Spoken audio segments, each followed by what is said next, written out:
On the night of October 13th, 1307, royal officers across France moved simultaneously to arrest every Knight Templar they could find.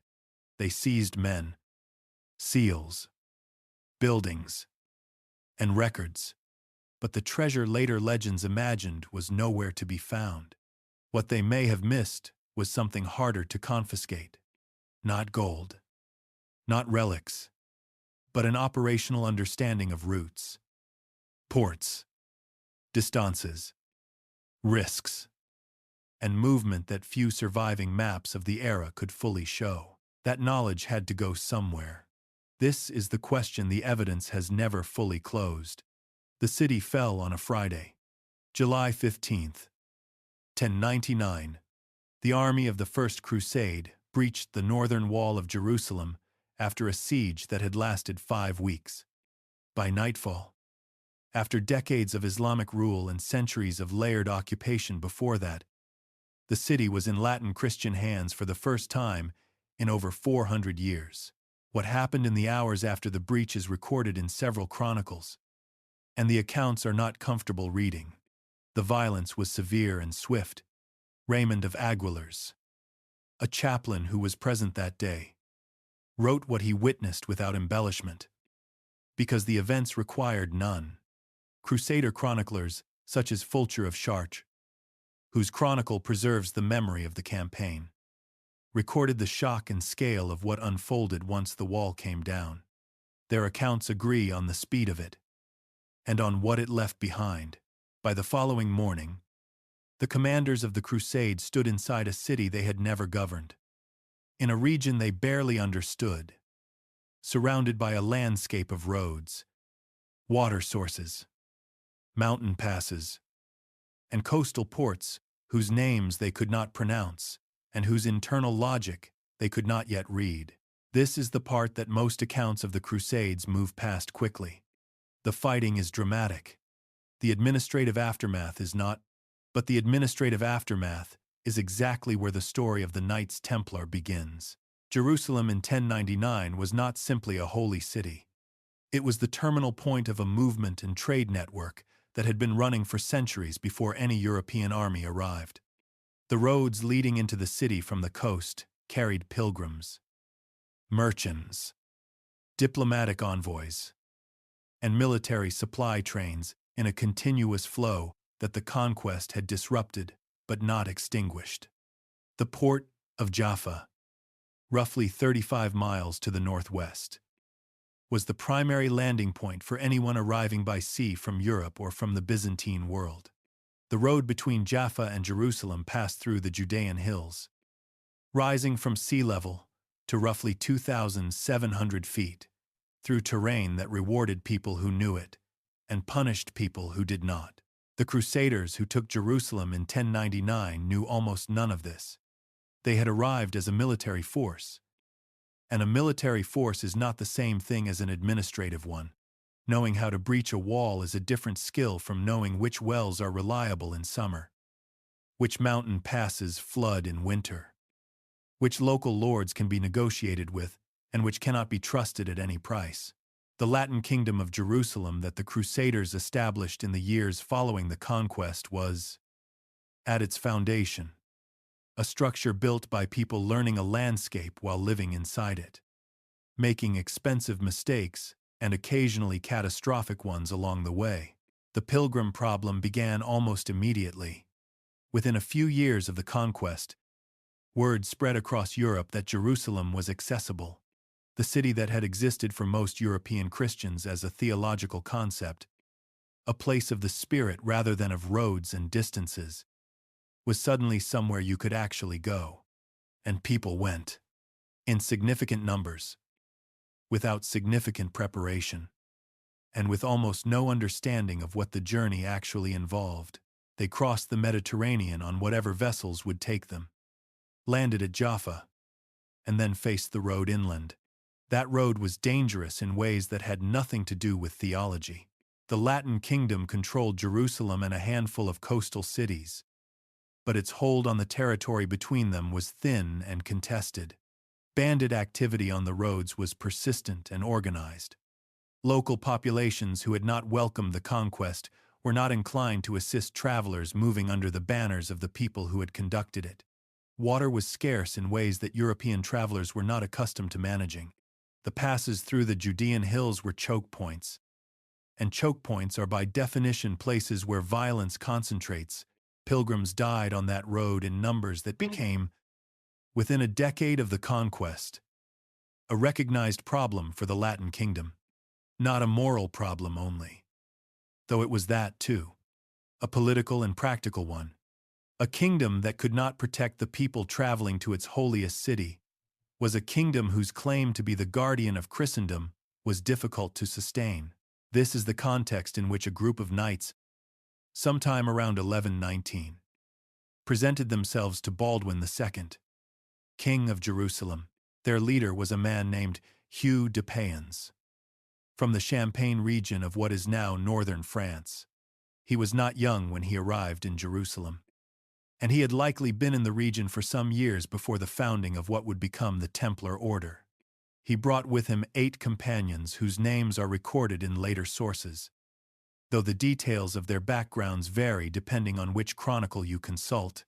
What Hugh de Payens proposed was this: a small group of fighting men, bound by religious vows, living in poverty and obedience, dedicated specifically to protecting the roads of the Latin kingdom.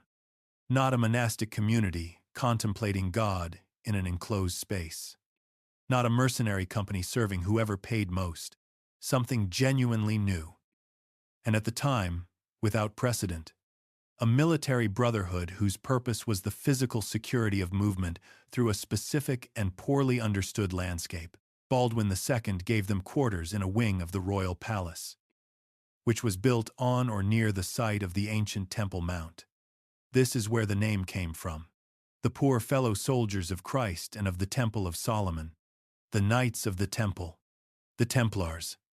The location matters more than it might first appear. Living on or adjacent to the Temple Mount placed Hugh de Payens and his companions at the center of a city that was, despite everything the Crusaders had done to it, still a functioning urban system with centuries of accumulated institutional memory. Jerusalem in the early 12th century was a place where Latin Christian, Greek Orthodox, Armenian, Jewish, and Muslim communities existed in proximity and conducted the ordinary business of trade, negotiation, and survival. It was a city with markets, with craftspeople, with residents who had lived through multiple conquests and knew the region in ways that May-bribed Europeans simply did not. The Templars, by accepting quarters in the heart of that city, were not isolating themselves from this complexity. They were embedding themselves in it. Their stated mission was the road between Jaffa and Jerusalem. But roads do not exist independently of the landscapes they cross. Protecting a road means understanding where it is vulnerable, which means understanding the terrain on either side of it, which means developing relationships with people who know that terrain, which means accumulating knowledge that extends well beyond the military question of where to position armed men. The Latin Kingdom of Jerusalem in 1119 was not a stable administrative entity with clear borders and reliable institutions. It was a contested space in the process of being organized. And the organizations doing the organizing were learning as they went. The Templars were one of those organizations, and from the very beginning, the problem they had been created to solve. Keeping people alive on the roads of a landscape the Latin West barely understood was fundamentally a problem of geographic knowledge.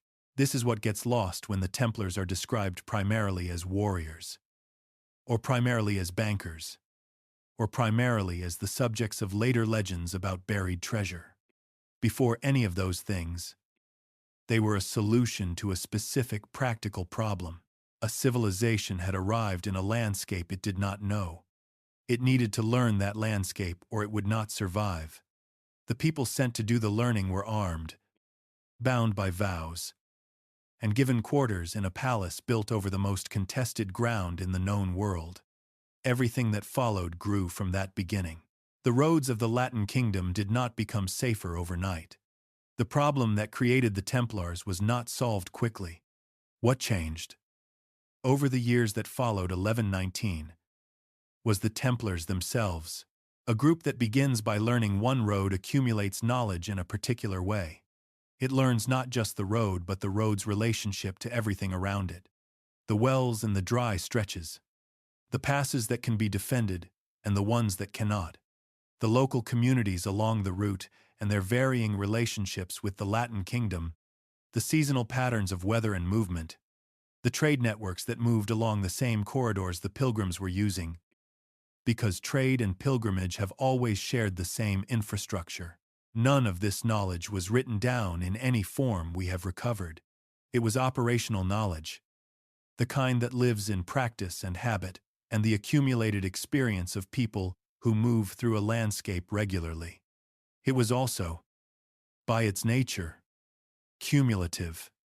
Each year on those roads added something to what the small brotherhood understood about the territory they were responsible for. When Hugh de Payens traveled to Europe in 1127, seeking formal recognition and new recruits for an organization that had spent 8 years on the ground in the Latin kingdom, he carried something with him that is easy to overlook. He carried knowledge. Specific. Practical. Hard-won knowledge of a landscape that almost no one in Europe had any direct experience of. That knowledge was about to find an institutional home, and once knowledge finds an institutional home, it begins to grow in ways its original holders may not have fully anticipated. The road between Jaffa and Jerusalem was 35 miles long and rose through terrain that had been traveled, fought over, and contested for as long as human beings had lived in that part of the world. It was not, in the long history of difficult roads, a particularly remarkable one, but it was the road that created the Templars. And the Templars, in the 2 centuries that followed, would use what they learned on that road as the foundation for something that extended far beyond it. 8 years is a long time to be invisible. Hugh de Payens and his 8 companions established themselves in Jerusalem around 1119, accepted quarters near the Temple Mount from King Baldwin II, and declared their purpose to be the protection of pilgrims on the roads of the Latin kingdom. Then, for roughly 8 years, almost nothing was written about them by anyone whose account has survived. This silence is worth examining carefully. Because silence in the historical record is never simply empty. It has texture. It has causes.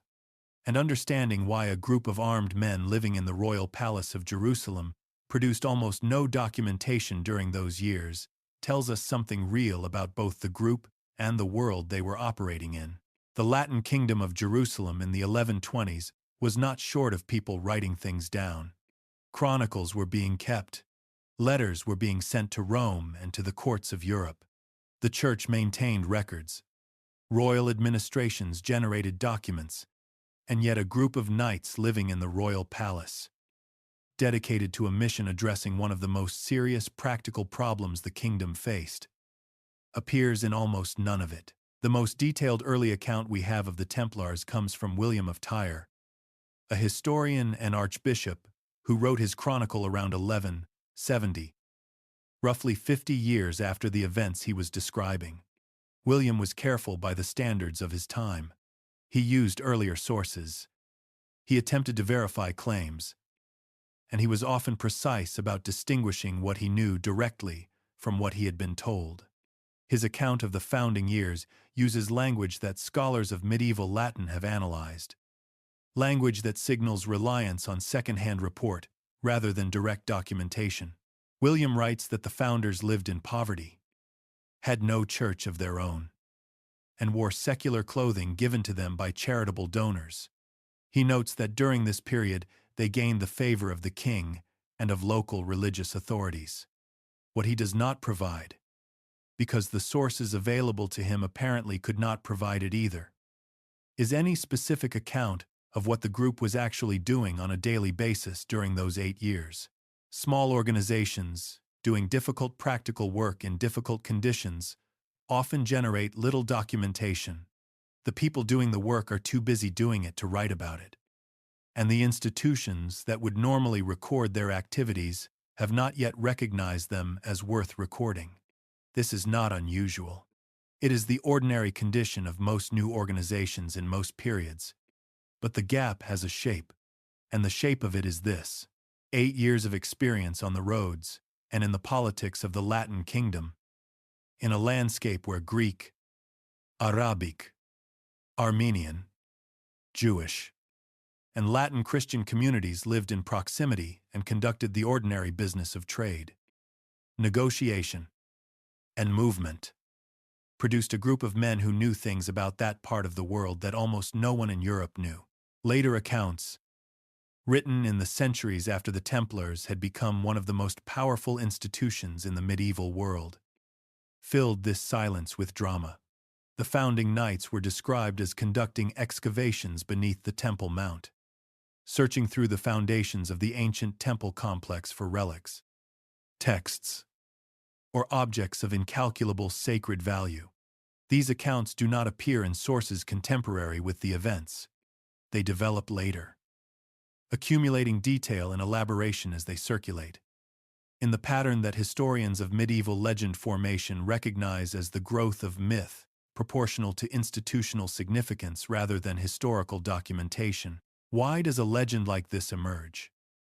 And why does it attach to those specific silent years?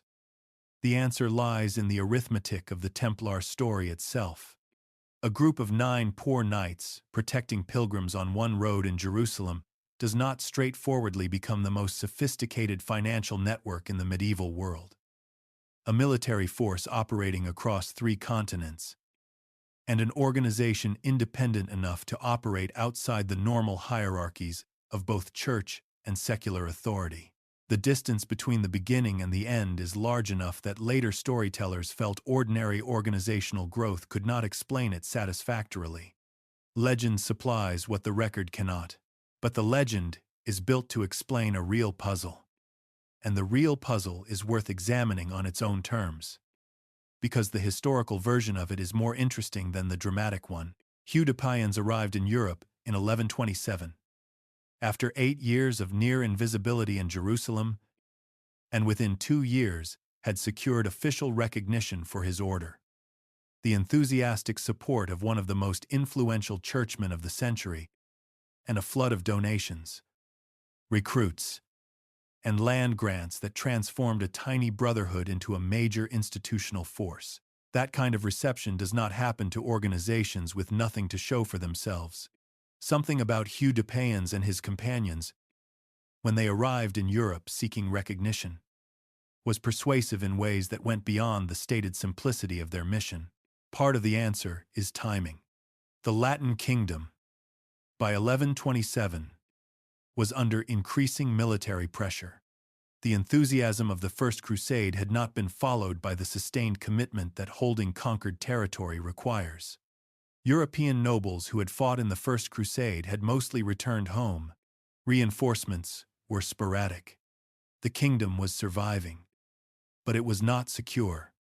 And people in Europe who cared about its survival were looking for solutions, a military brotherhood already on the ground, already experienced, already organized, and asking not for payment, but simply for recognition and the resources to expand. Arrived at exactly the right moment, but timing alone does not explain the depth of the reception. It does not explain why Bernard of Clairvaux, who was famously selective about the causes he lent his enormous authority to, chose this one. The 8 years of silence, whatever they contained, produced something that was visible to the people who encountered Hugh de Payens in 1127 and 1128. The historical record does not tell us what that was, with any precision. What it tells us is the result. A group that had been invisible for 8 years arrived in Europe and within 2 years changed the institutional landscape of the Latin Church. The knowledge they carried from those years on the roads of the Latin kingdom, the specific, practical, hard-won understanding of a landscape that almost no one in Europe shared, was part of what made them worth listening to. That is not a legend. That is a description of how knowledge actually earns institutional authority. And it is where the real story of what the Templars carried begins.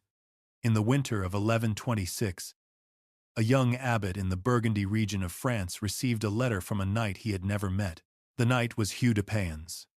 The abbot was Bernard of Clairvaux, 35 years old at the time, already the most talked-about churchman in France, and becoming, by the month, one of the most influential figures in the Latin Church.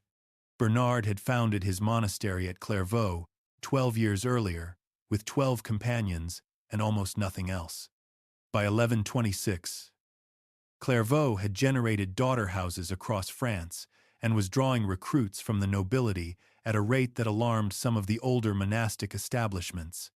Bernard had a gift for making people believe that the thing he was doing was the most important thing happening in the world. Hugh de Payens was writing to ask for that gift on behalf of something new.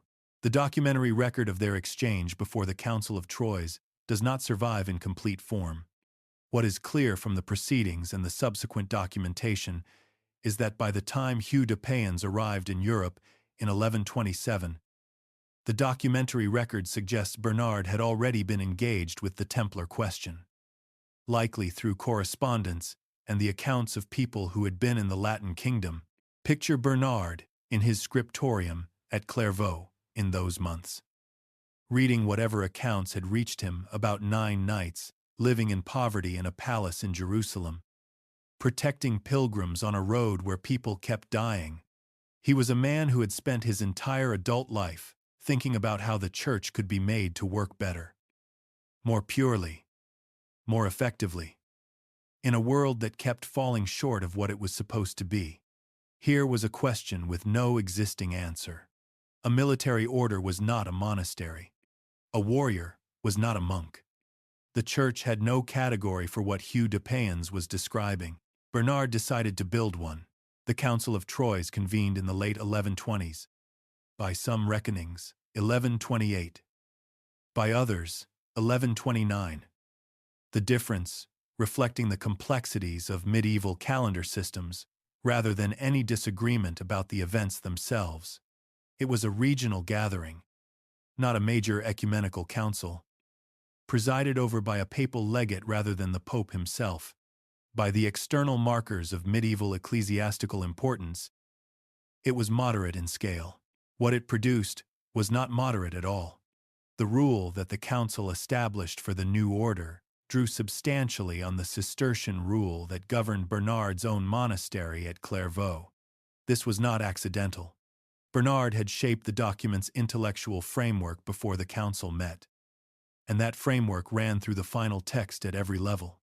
But the institutional structure that emerged from Troyes went beyond any existing model in one specific and consequential way. Every religious institution in the 12th century existed within a web of jurisdictions.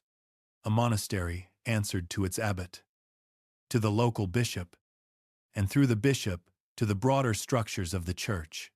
These overlapping authorities were not bureaucratic inconveniences. They were the actual structure of medieval power, the system by which everyone knew who could do what, where, and with whose permission. Now picture a Templar commandery master in the 1140s, standing in the doorway of his house, somewhere between Lyon and Marseille, watching a local bishop's representative ride up demanding an accounting of the commandery's finances. The master informs the representative, politely but without apology, that the commandery does not answer to the local bishop. It answers directly to Rome. The representative can write to Rome if he wishes. This scene, in some version, played out across the Templar network for 2 centuries. It was possible because of what Bernard built at Troyes. The Templars were exempt from the authority of local bishops. A bishop in the 12th century was not simply a spiritual leader. He was an administrator who could direct, restrict, or tax the activities of religious institutions within his territory. Templar exemption from episcopal authority meant freedom from a layer of control that almost every other religious or quasi-religious institution was subject to. A Templar commandery could operate in a diocese without the local bishop's approval for its activities, its finance, or its movement of personnel. They answered directly to the Pope, bypassing the entire intermediate structure of the Church.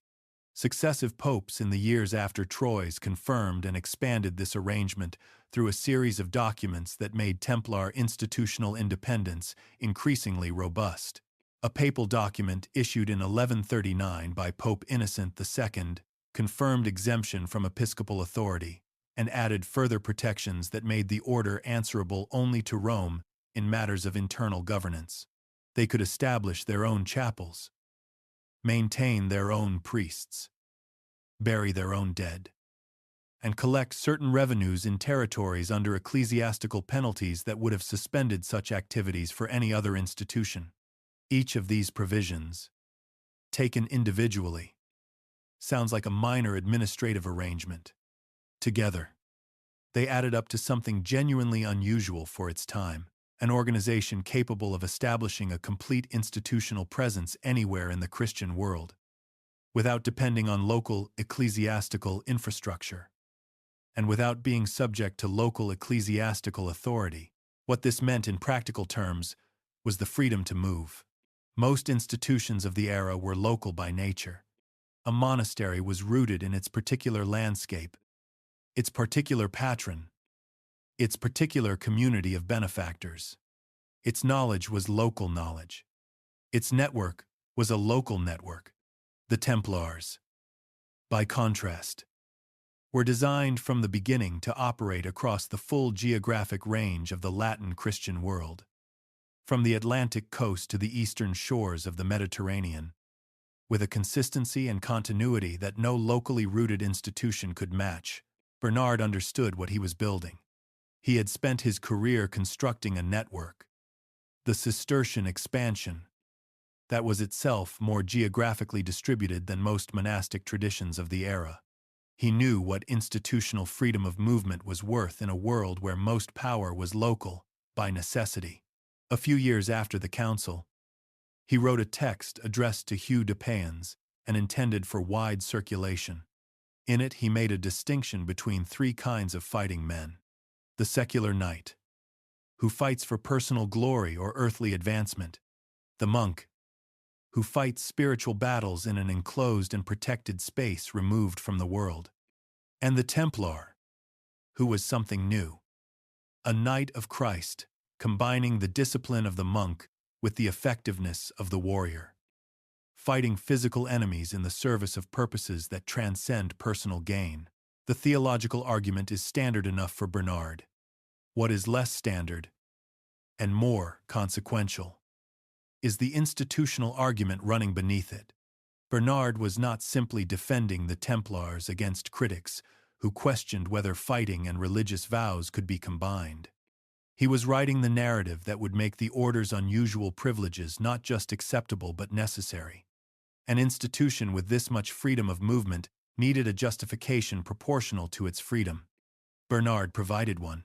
Donations followed. Land grants followed. Recruits followed.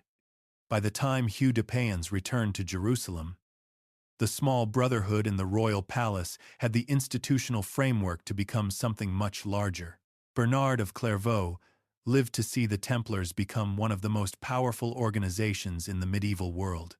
He died in 1153, in his monastery at Clairvaux, surrounded by the institution he had built and the network he had helped to expand. He had also, years earlier, preached the Second Crusade to enormous crowds across France and Germany, and watched that crusade fail. He spent his final years in the particular difficulty of a man who had helped build systems larger than any individual could control or fully anticipate. What he had built for the Templars at Troyes was already operating across 3 continents. It would continue operating for another 150 years after his death, accumulating knowledge of the world at a scale that no institution before it had achieved. The architecture of legitimacy that Bernard helped construct was not simply a set of legal privileges. It was the conditions of possibility for a network that could span 3 continents. accumulate geographic knowledge across every landscape it operated in, and maintain that knowledge in institutional form across 2 centuries. The road between Jaffa and Jerusalem had created the Templars. Bernard of Clairvaux gave them the institutional structure to learn every road after it. There is a version of the Templar story that begins with mystery and ends with treasure. There is another version that begins with horses, specifically with the problem of moving horses from the farms and estates of northern Europe to the battlefields of the Latin Kingdom of Jerusalem, a distance of roughly 3,000 miles, across water, through territories with varying political arrangements and varying degrees of hospitality, without losing too many animals, too much money, or too many men along the way. This problem is not romantic. It does not lend itself to dramatic music or atmospheric lighting, but it is the problem that, more than any theological argument or legendary excavation, explains how the Knights Templar became what they became, an organization that can solve the horse problem, that can move large quantities of men, animals, equipment, and money across 3,000 miles of contested terrain, with enough reliability to sustain a military presence in the Latin Kingdom for nearly 2 centuries, is an organization that has learned something profound about the world. Not the world as it appears on the symbolic maps that European monasteries were producing in the 12th century, where Jerusalem sits at the center of a theological diagram and the edges dissolve into creatures and conjecture. The world as it actually functions, with its harbors and its road conditions and its seasonal weather and its local rulers and their particular combinations of reliability and unpredictability. The Templar network that grew from the small brotherhood of 1119 into the institution that Philip IV of France felt compelled to destroy in 1307 was, at its operational core, a logistics system, one of the most consistently functional logistics systems the medieval world produced. Understanding how it worked requires setting aside the image of the Templar as primarily a warrior. The warrior is the visible end of the system. The system itself is mostly invisible, which is one reason it has attracted less attention than it deserves. A commandery was the basic unit of Templar organization outside the active military zone. The word is often translated as a kind of fortress or garrison, and in some cases that physical description is accurate. But the function of most commanderies was closer to what a modern logistician would recognize as a supply depot, combined with a financial processing center, combined with a recruiting and training facility, combined with a way station for people and goods in transit. Commanderies existed across the full geographic range of the Templar presence.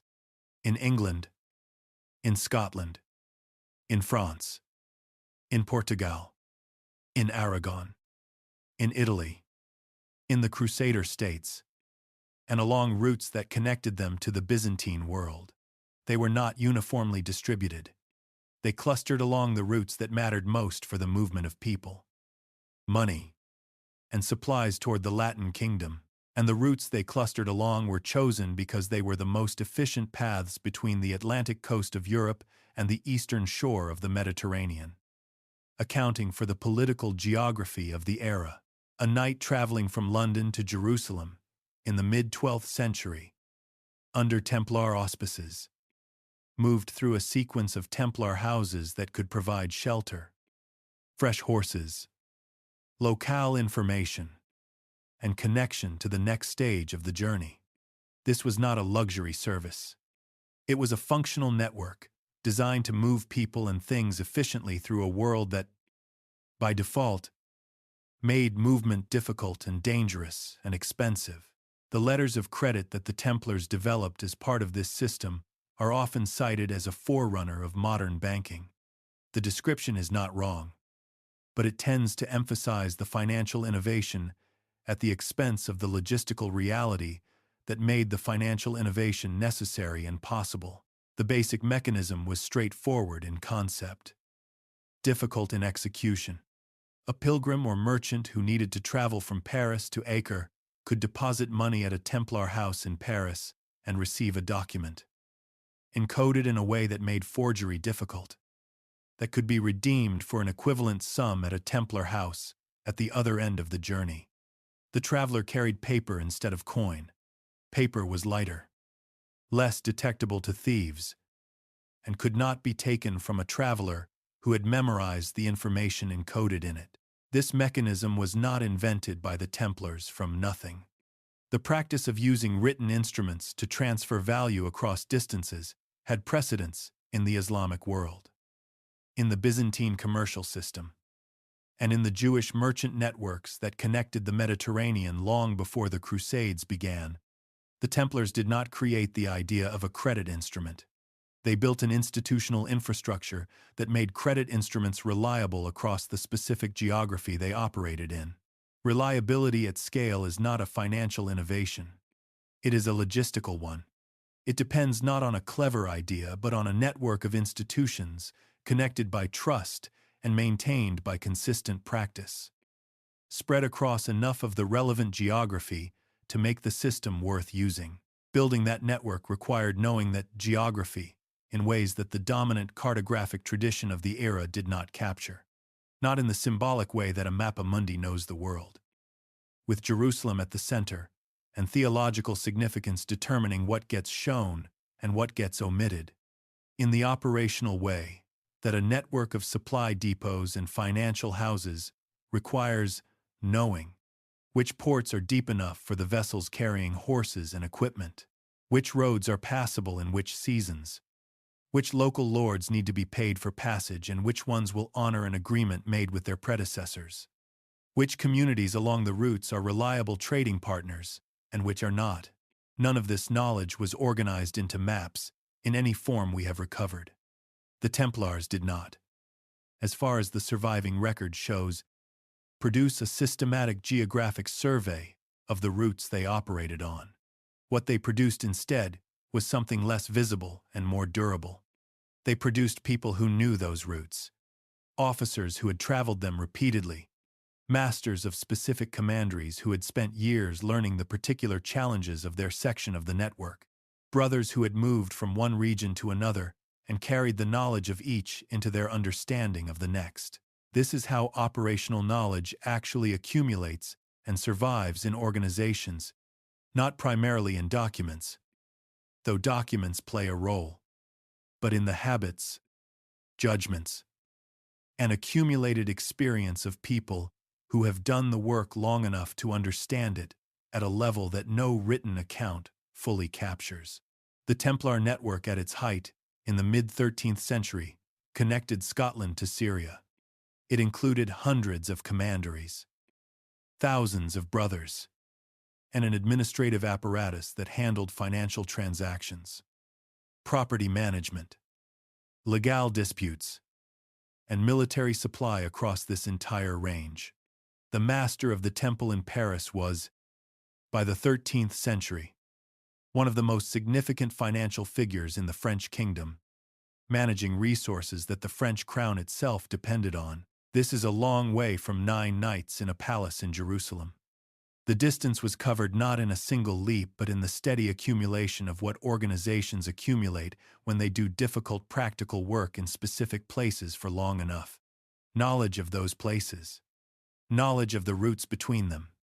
Knowledge of the people and institutions and natural features that shaped what was possible in each one.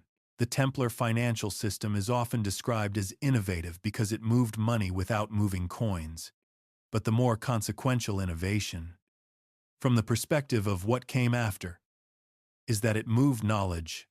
Every transaction in the Templar network required someone to know something specific and accurate about a specific place.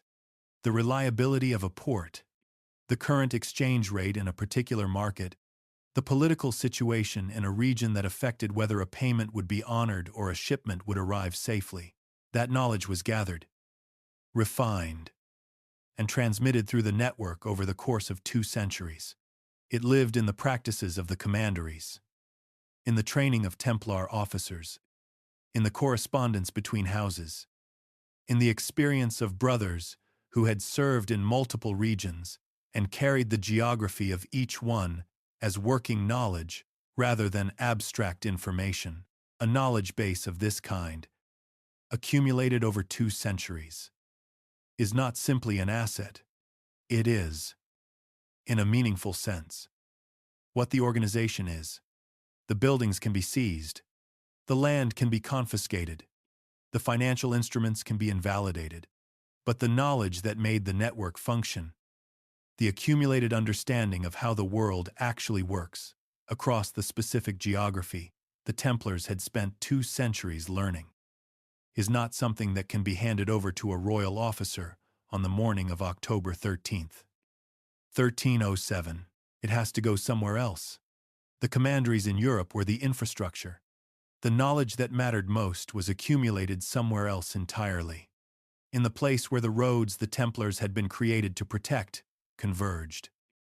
Where the 3 worlds whose knowledge systems the Templars had learned to navigate, Latin, Byzantine, and Islamic, met in proximity close enough to make exchange not just possible but inevitable. That place was Acre. The city of Acre sits on a promontory on the northern edge of a broad bay, on the coast of what is now northern Israel. From the sea, approaching from the west, it appears as a low line of walls above the waterline, with the land rising toward the hills of Galilee behind it. It is not a dramatic harbor. The anchorage is exposed to winter storms from the northwest, and vessels of significant size have always needed care in its approaches. None of that prevented it from becoming, in the 12th and 13th centuries, one of the most consequential ports in the Mediterranean world. What Acre offered was not a perfect anchorage. It was position. It sat at the western end of the most important land routes, connecting the Mediterranean coast to the interior of the Levant, to Damascus, to the caravan routes running north through Anatolia and east through Persia toward the Silk Road. In the geography of medieval trade, Acre was where the sea met everything beyond the sea. Goods that had traveled from China and India arrived here. Goods that had come down from Central Asia arrived here. European merchants who wanted access to the most valuable commodities in the known world came here to find them. The Knights Templar established their headquarters in Acre in 1191, after the city was retaken from Saladin during the Third Crusade. Their compound occupied a significant portion of the southwestern corner of the city, extending to the sea wall. It was not a simple garrison. It included a great hall, a chapelle, residential quarters, storehouses, and the administrative spaces that any institution managing the financial and logistical affairs of a major military and commercial organization would require. Those administrative spaces are where the story gets interesting, and where the record requires the most careful handling. The Templars, by the time their headquarters was at Acre, were running one of the most complex operational organizations in the medieval world. They were managing property across 3 continents. They were handling financial transactions between the major European powers and the Latin Kingdom. They were coordinating the movement of men, animals, equipment, and money along routes stretching from the Atlantic coast of Europe to the eastern shore of the Mediterranean. They were managing legal disputes, diplomatic correspondence, and the administrative affairs of hundreds of commanderies. None of this is possible without records. What the Templar archive in Acre contained, we cannot say with precision, because no inventory of it has survived, and the archive itself did not survive the fall of the city in 1291. But the nature of the organization makes certain things clear. There were financial records, account books, tracking transactions across the network. There were correspondence files, letters between the master of the temple and the masters of regional commanderies, between the Templars and the popes they answered to, between the Templars and the secular rulers they worked with, and sometimes lent money to. There were legal documents, land grants, charters, agreements, the accumulated paper of 2 centuries of property acquisition and management across a vast geographic range. And there were Almost certainly. The kinds of practical operational records that any organization managing movement at this scale would accumulate. Route information, port condition, the working notes of officers who had traveled specific corridors repeatedly and recorded what they found. Calling this a library in the conventional sense would be misleading. What it was more precisely was an operational archive, the administrative memory of a large and complex institution, maintained because the institution could not function without it. The distinction matters. A library is organized for reading. An operational archive is organized for use. And the difference shapes both what gets recorded and what gets preserved. Acre, in the 12th and 13th centuries, was also something that the Templar archive was embedded in and could not be separated from. It was a city where the world met. The population of Acre, at its height, included Latin Christians from across Europe, Greek Orthodox Christians from the Byzantine world, Armenian Christians from further east, Syrian and Egyptian traders, Jewish merchants, and commercial visitors from the Islamic world who came through the city's trade channels despite the ongoing military conflict between the Latin kingdom and its neighbors. The city had its own legal systems, its own commercial courts, its own complex arrangements for managing the coexistence of communities that did not share a religion, a language, or a political allegiance. The Genoese had their own quarter. The Venetians had their own quarter. The Pisans had their own quarter. Each of these communities maintained commercial relationships that extended deep into the Islamic world and the Byzantine world simultaneously. The Genoese were trading in the Black Sea ports of the Crimea. The Venetians were trading with Alexandria. All of them were conducting business through Acre. This matters for the question of what knowledge was available in that city during the period when the Templars were headquartered there. The merchants and traders who moved through Acre were carrying something in addition to their goods. They were carrying the geographic knowledge that commercial travel accumulates and that commercial networks run on. Which routes were currently safe and which were not. Which harbors had changed depth. Which rulers along the trade routes were reliable and which were extracting excessive tolls. Which seasonal winds governed the sea routes to the east. This information was commercially valuable, carefully held, but also shared. Because commercial networks function on the exchange of information as much as the exchange of goods, a merchant who keeps useful information entirely to himself in a city like Acre loses the information he might have received in return. The Templars, whose financial operations connected them to the major commercial communities in Acre, were positioned to participate in this exchange, not as passive recipients but as active contributors. Their own network had generated knowledge of the western routes that the Italian trading communities did not have in the same detail. The Italian traders had knowledge of the eastern and southern routes that complemented what the Templars knew from the west.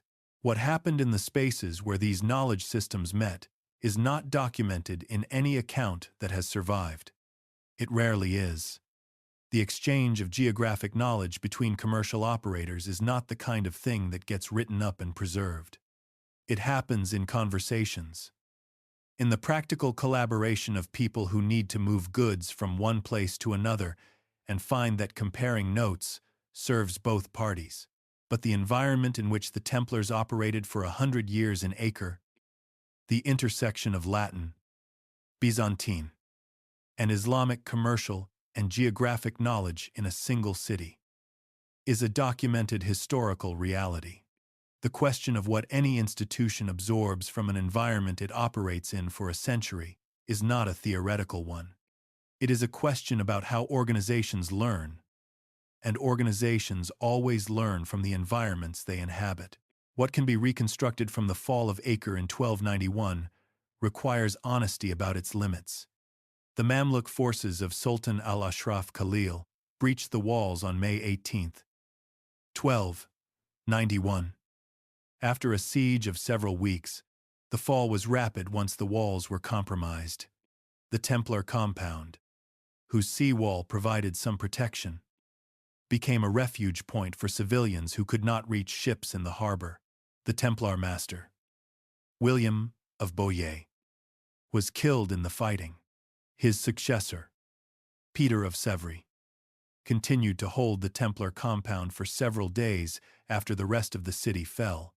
During those days, Templar vessels were operating in the harbor, evacuating people and, the sources suggest, property. The chronicles that describe the fall of Acre are focused on the human drama, the deaths, the escapes, the final stand of the compound.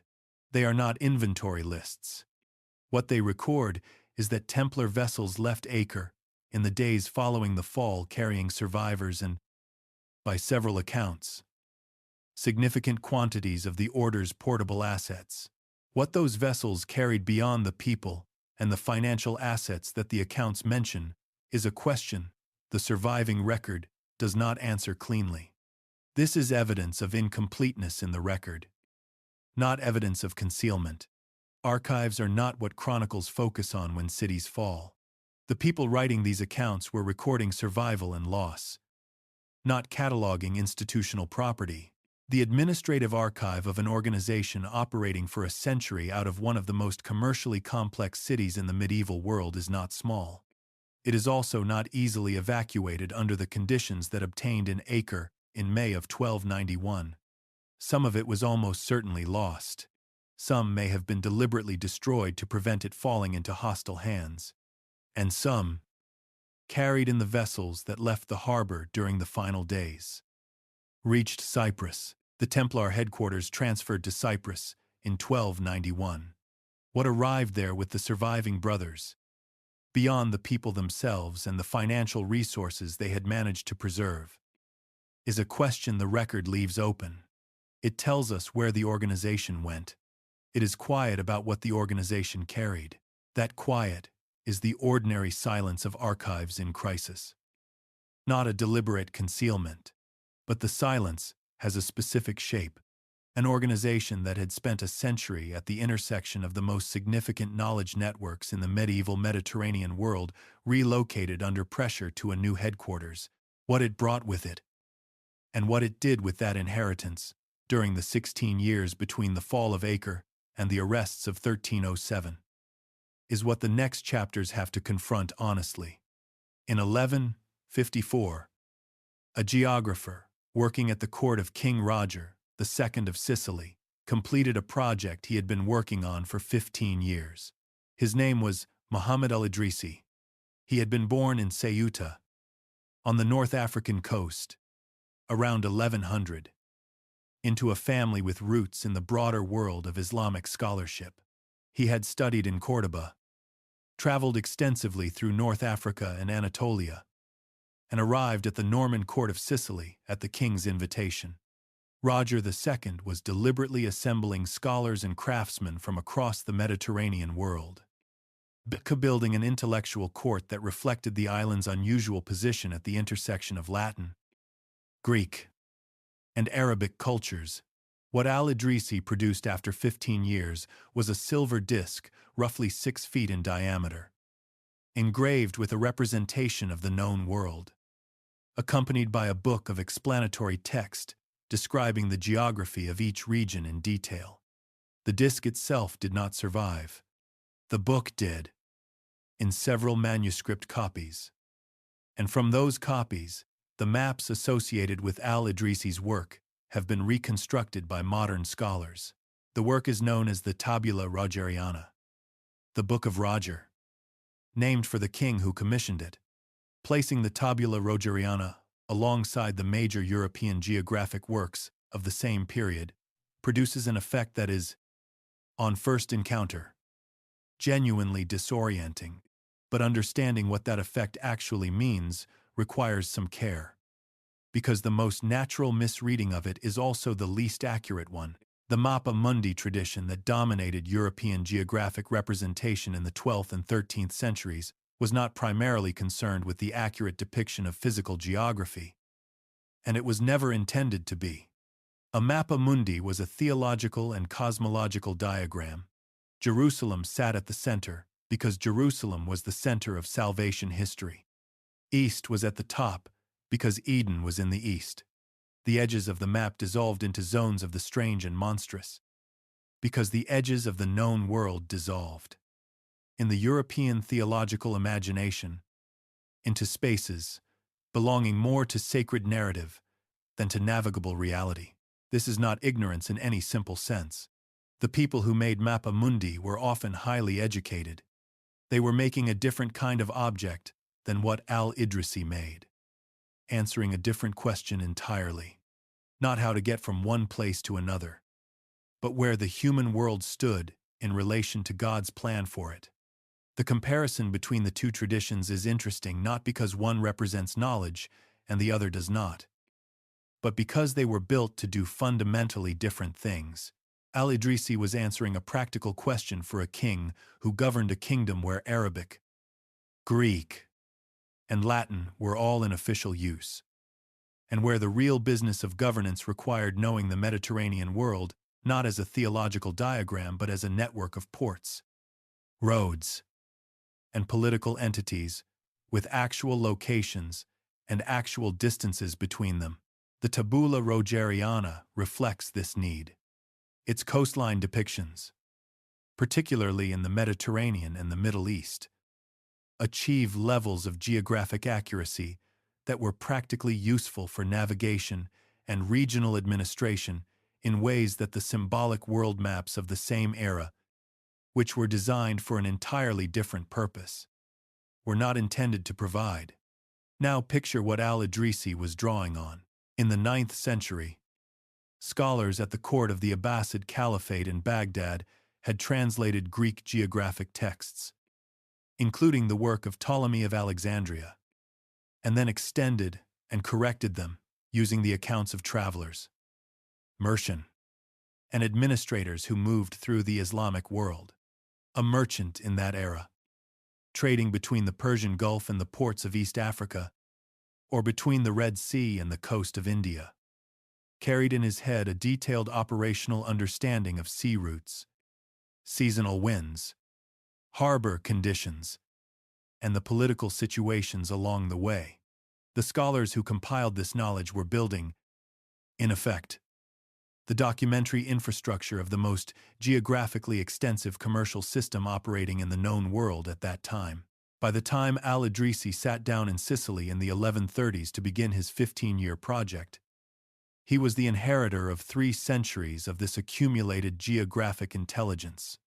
He synthesized it, tested it against travelers' accounts, gathered over 15 years of work, and produced the most geographically precise representation of the known world that the 12th century had yet offered. The Templars operated in a world where this geographic tradition was in active use in the spaces that mattered most to them, in Acre. The commercial networks of the Islamic world and the Latin Christian world met and conducted business.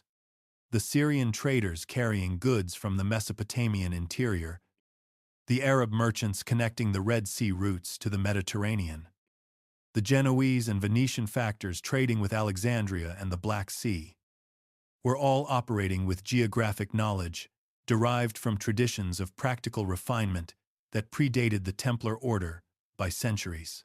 When a Templar officer negotiated a credit instrument with a Syrian merchant in Acre in the 1180s, he was doing business with someone whose understanding of the Eastern trade routes was substantially more detailed than anything the Latin cartographic tradition had produced.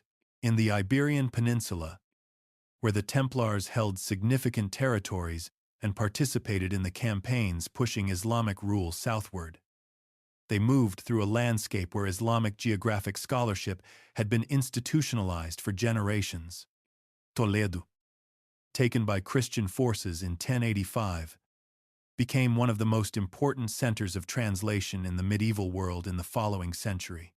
Scholars from across Europe traveled there to translate Arabic texts into Latin, including geographic and astronomical knowledge that carried the accumulated intelligence of the Islamic scholarly tradition into a form that Latin readers could access.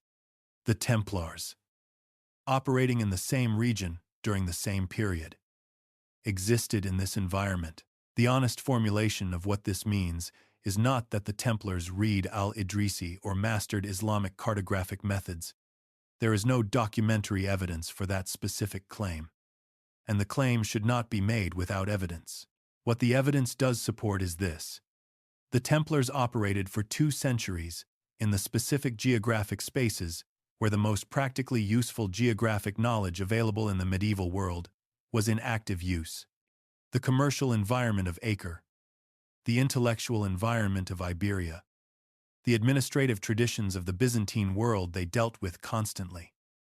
All of these were environments where the gap between what al-Idrisi's tradition knew about the world and what a mappa mundi was designed to show was not a scholarly abstraction. It was a daily practical reality that shaped how trade was conducted, how ships were navigated, how armies were supplied, an organization spending 2 centuries learning how to move through those spaces, maintaining relationships with the communities that operated within them, and running an administrative apparatus centered in the most commercially complex city of the Eastern Mediterranean, was an organization being shaped by a knowledge environment of considerable sophistication.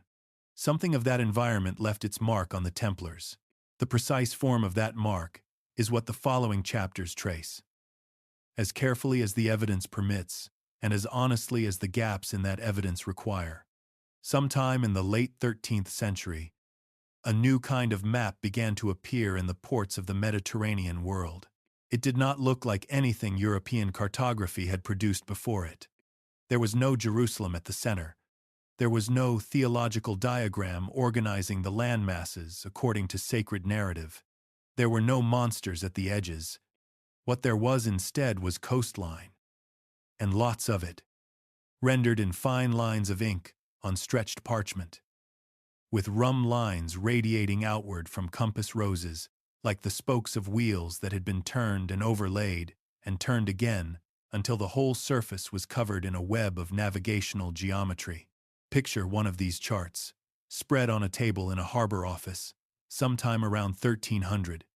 A navigator runs his finger along the coastline from Genoa to Tunis, measuring the distance between ports with a pair of dividers, checking the bearing, noting where the shoals are marked and where the deep water runs. He is not looking at a diagram of God's plan for the world. He is looking at a working tool, and the tool is accurate enough to trust with his ship and everyone on it.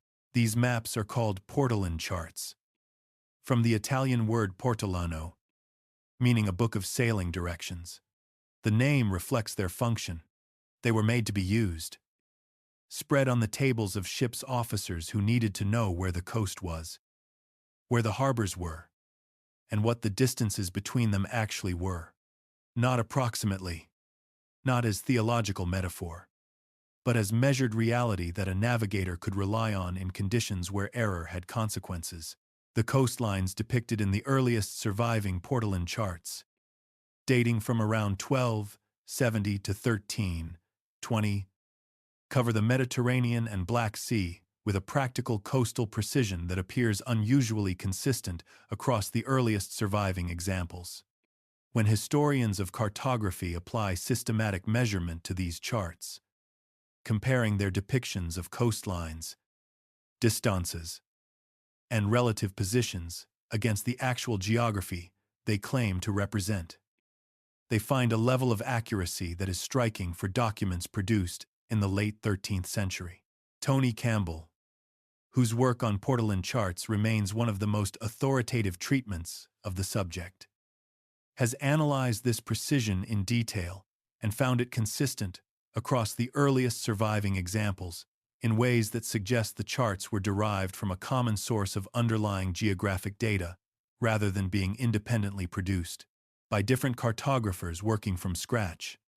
Ramon Pujades, whose more recent research has focused on the earliest surviving examples, has confirmed and elaborated these findings, while adding important nuance about what can and cannot be concluded from them.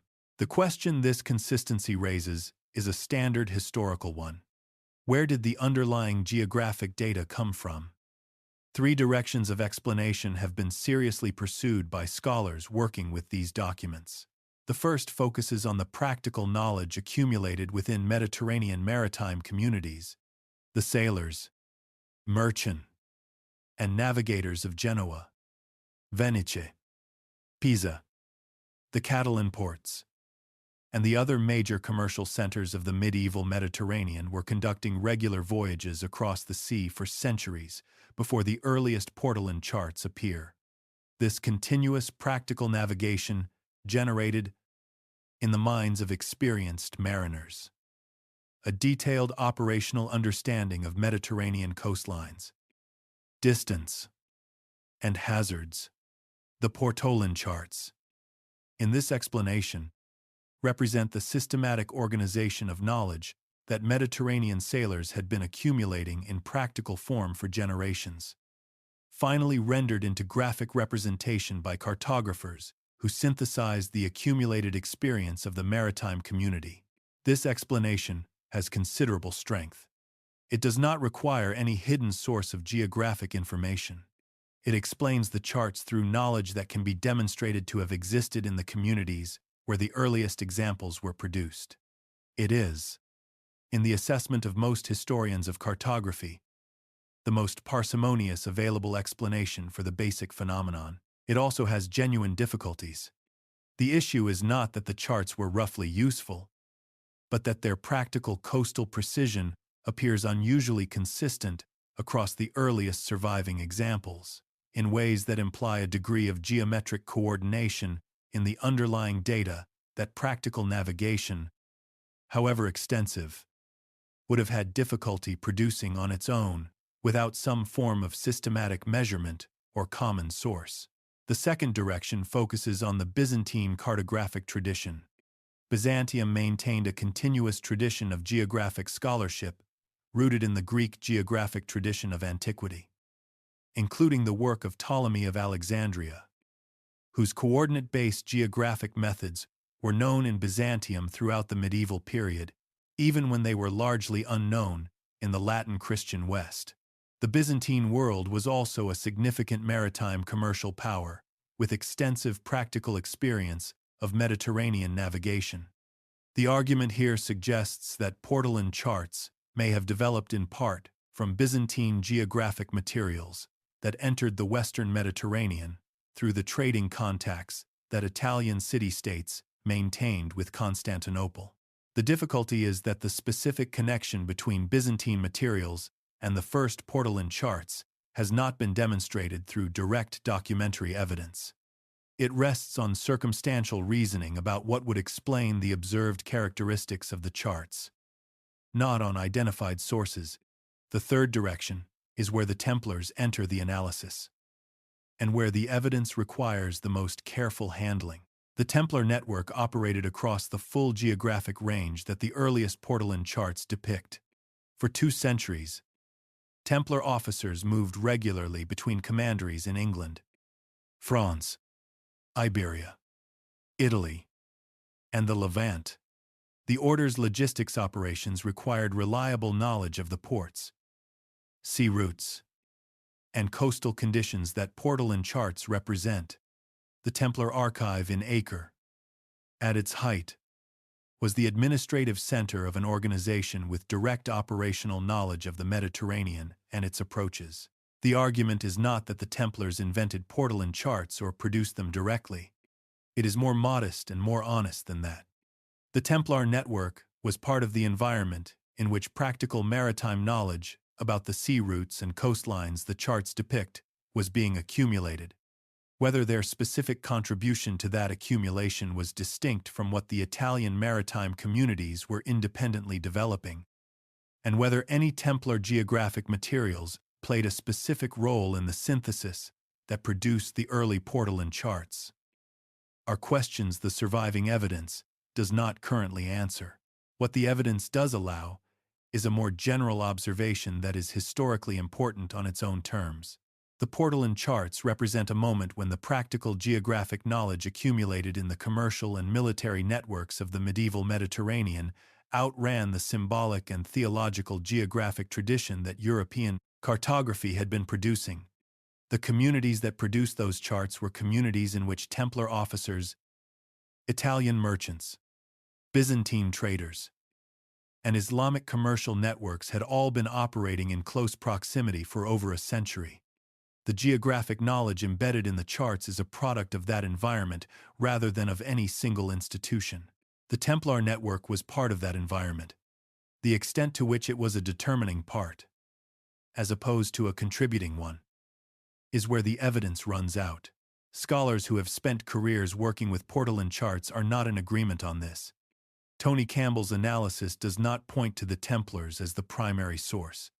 Ramon Pujedas's work is focused on the earliest surviving examples and the evidence of their mutual derivation from a common source, without identifying that source with certainty. The honest position is to represent the disagreement as what it is: genuine, unresolved, and worth taking seriously, rather than pretending to an answer the evidence does not provide. The practical navigation of the medieval Mediterranean outran its symbolic cartography sometime in the late 13th century. The charts that emerged from that moment are among the most interesting cartographic documents in the historical record. Where exactly the knowledge in them came from remains a question the evidence has not fully closed. That is an accurate description of what the historical record contains, and for anyone willing to sit with it honestly, that open question is more interesting than a clean answer would be. The island of Cyprus sits in the northeastern corner of the Mediterranean, roughly 60 miles west of the Syrian coast at its closest point.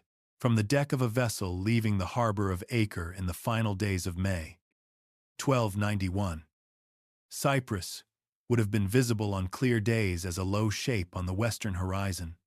For the Templar officers who made that crossing in the chaos following the city's fall, the island was not simply a geographic feature. It was the nearest available territory under Christian control, governed by a king whose relationship with the military orders was established and whose harbor at Limassol was equipped to receive the kind of large and difficult evacuation that was unfolding. Cyprus was where the Templars went when Acre fell. It was also, for the 16 years between 1291 and 1307, where the order had to decide what it was going to become. The question was not trivial. The fall of Acre was not simply the loss of a city. It was the end of the Latin Kingdom of Jerusalem as a functioning political entity. The Crusader states, which had provided the military orders with their reason for existence, their territory, their revenues, and their institutional purpose, were gone. The Templars in 1291 were an organization whose founding mission had been rendered impossible by events they had been unable to prevent. What do you do with an institution whose purpose has been overtaken by history? The Templars in Cyprus were not passive or demoralized, and the records that survive from this period show an organization that continued to function with considerable coherence. The European properties continued to be managed.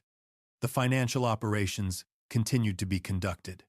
The correspondence between the Cyprus headquarters and the major commanderies across Europe continued to flow. Discussions of a new crusade, of strategies for recovering the lost territory, of potential alliances with Mongol powers to the east who might be turned against the Mamluk forces that had taken Acre, occupied Templar correspondence and diplomatic activity throughout the period. The order also conducted military operations from Cyprus, raids along the Syrian and Egyptian coasts, an attempt to establish a foothold on the small island of Ruad, off the Syrian coast, which ended in disaster in 1303 when a Templar garrison was besieged, promised safe conduct, and then captured and enslaved by Mamluk forces after 2 years of waiting for relief that never arrived. The episode at Ruad is not often discussed in popular accounts of the Templars. But it matters.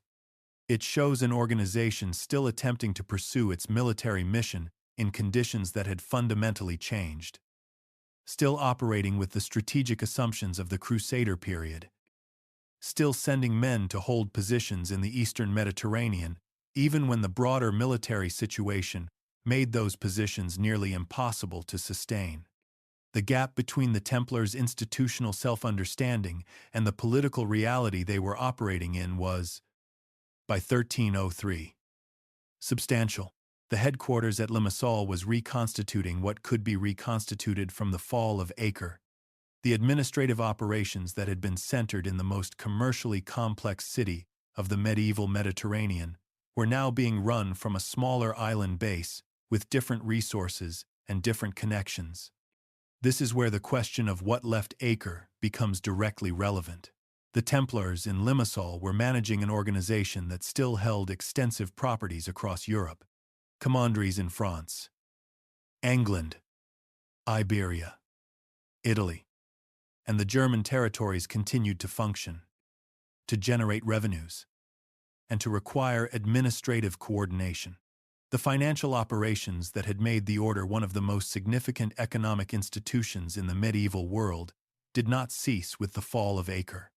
They continued, now managed from Cyprus rather than from the hub of Eastern Mediterranean trade, but still requiring the records, the correspondence systems, and the operational knowledge that any complex financial institution requires.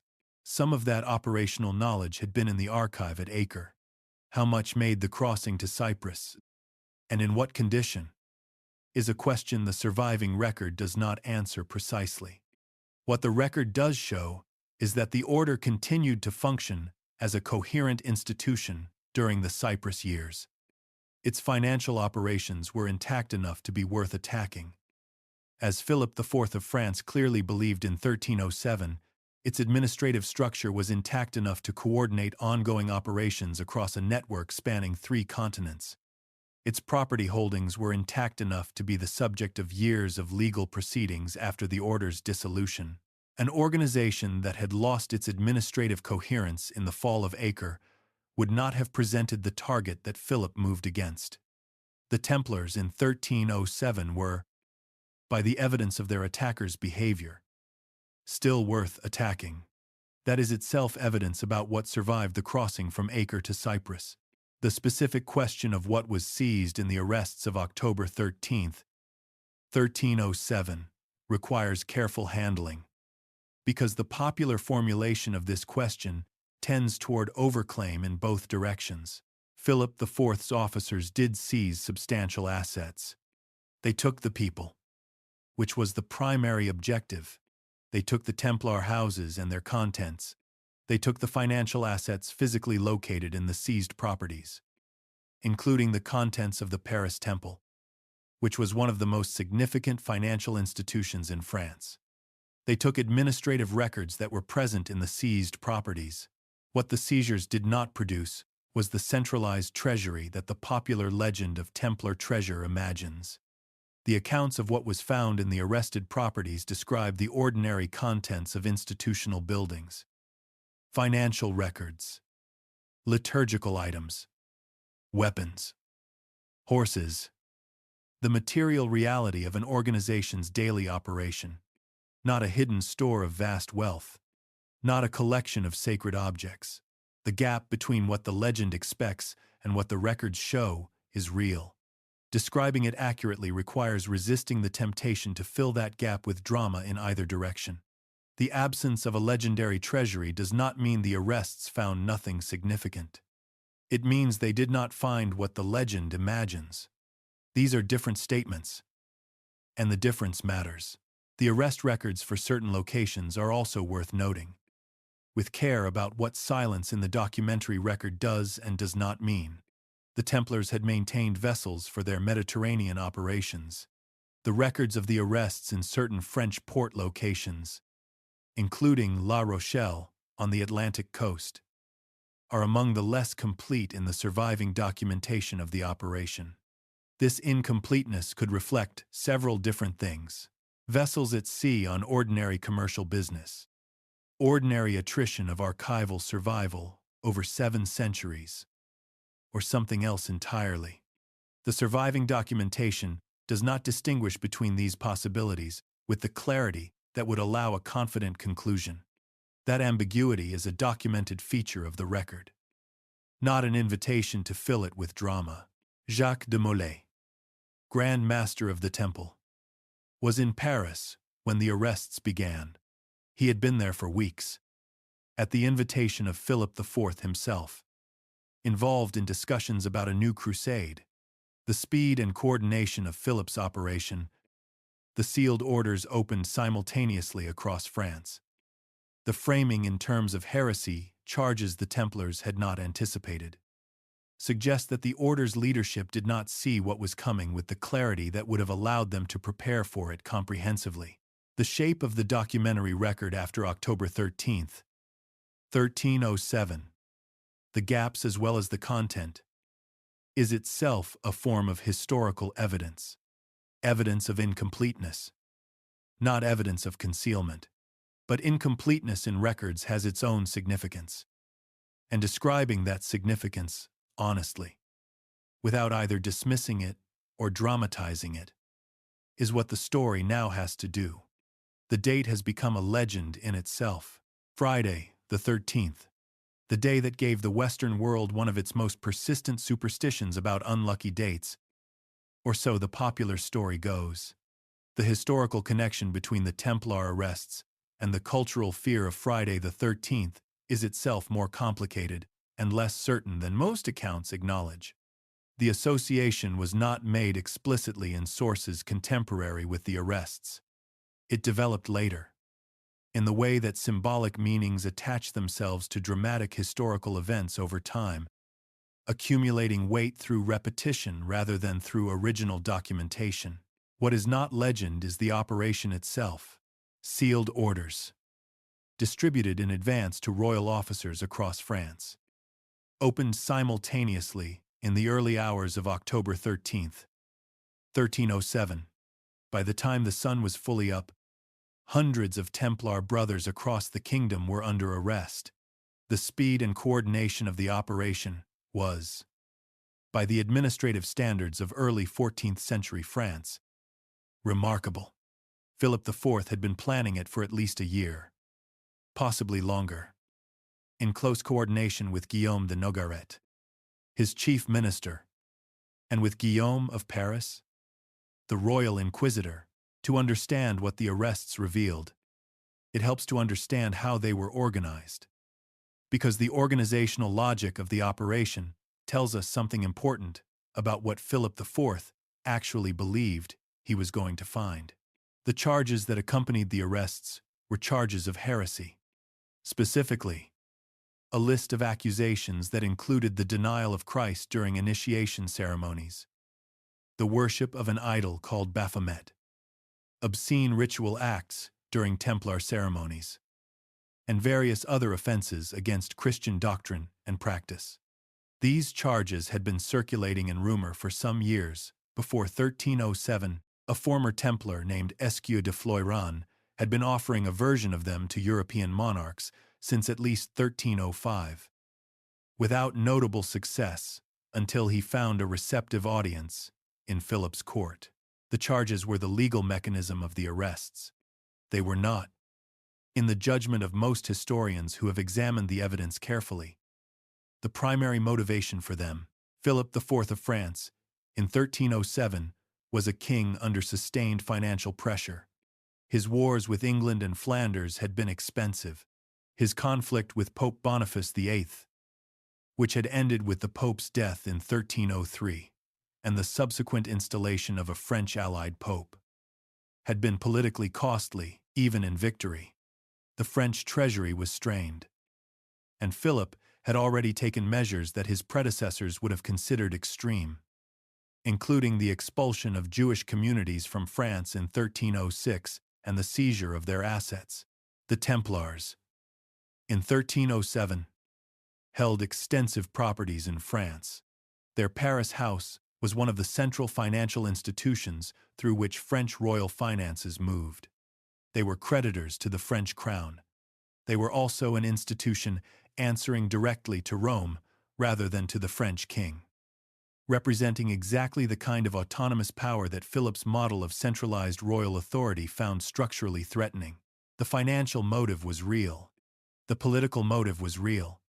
The genuine unease that some of Philip's advisors felt about an organization with unusual rituals and unusual privileges was probably also real. in the way that institutional anxieties about powerful and opaque organizations tend to generate sincere suspicion alongside more calculated concerns. Reducing the arrests to any single motivation misrepresents the historical situation.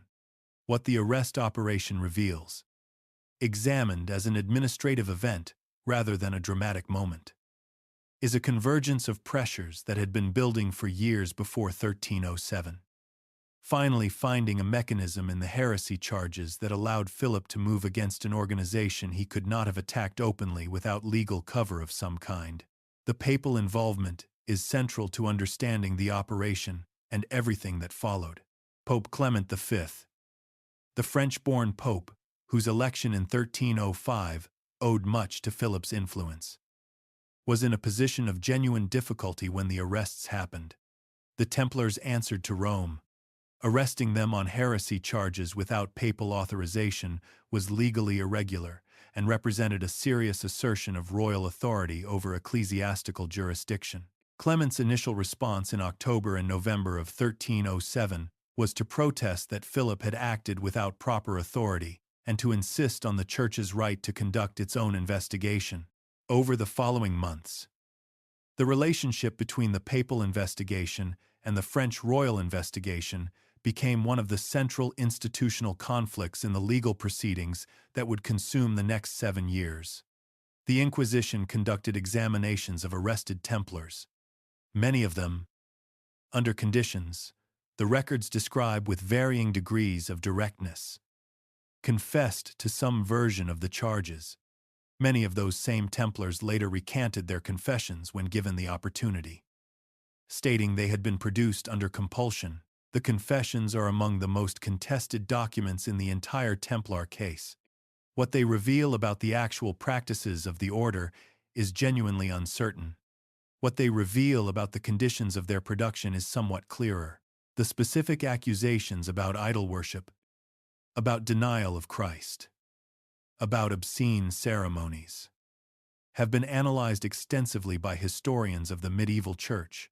The Baphomet idol, whose description varies so dramatically between different confessions as to suggest that witnesses were describing something different in each case or describing nothing at all, appears in no Templar document from before the arrests, and in no physical evidence recovered from any Templar property.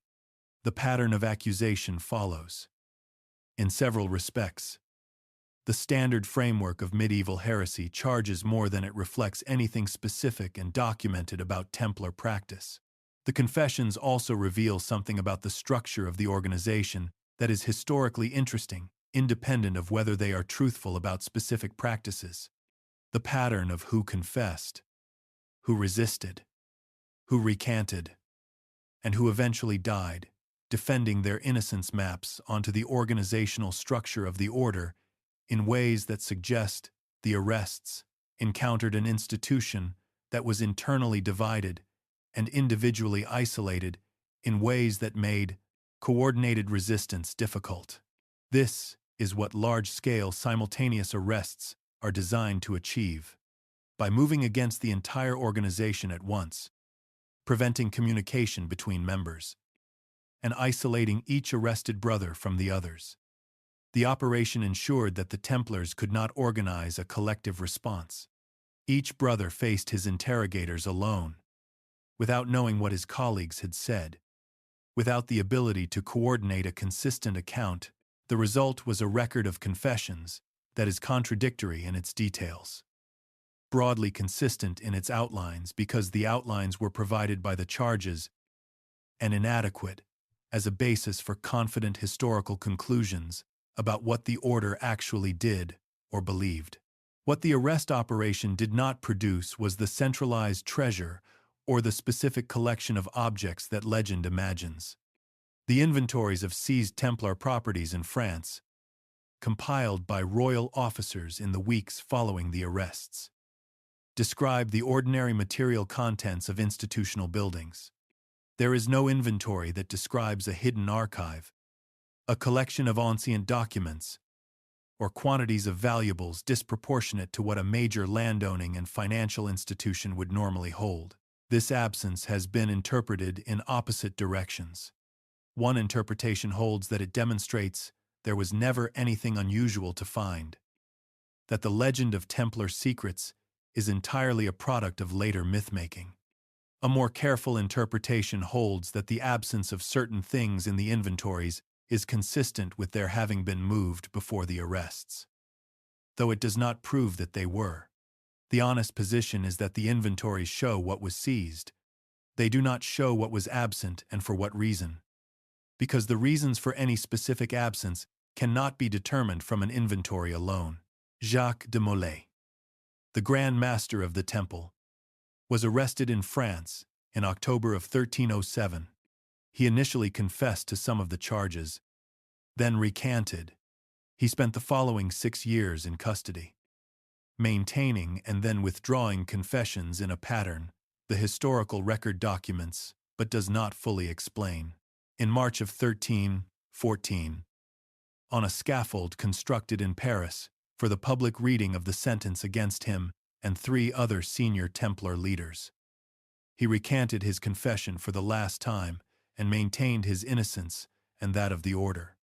He was burned alive that evening, on a small island in the Seine, along with Geoffrey de Charny, the Templar preceptor of Normandy.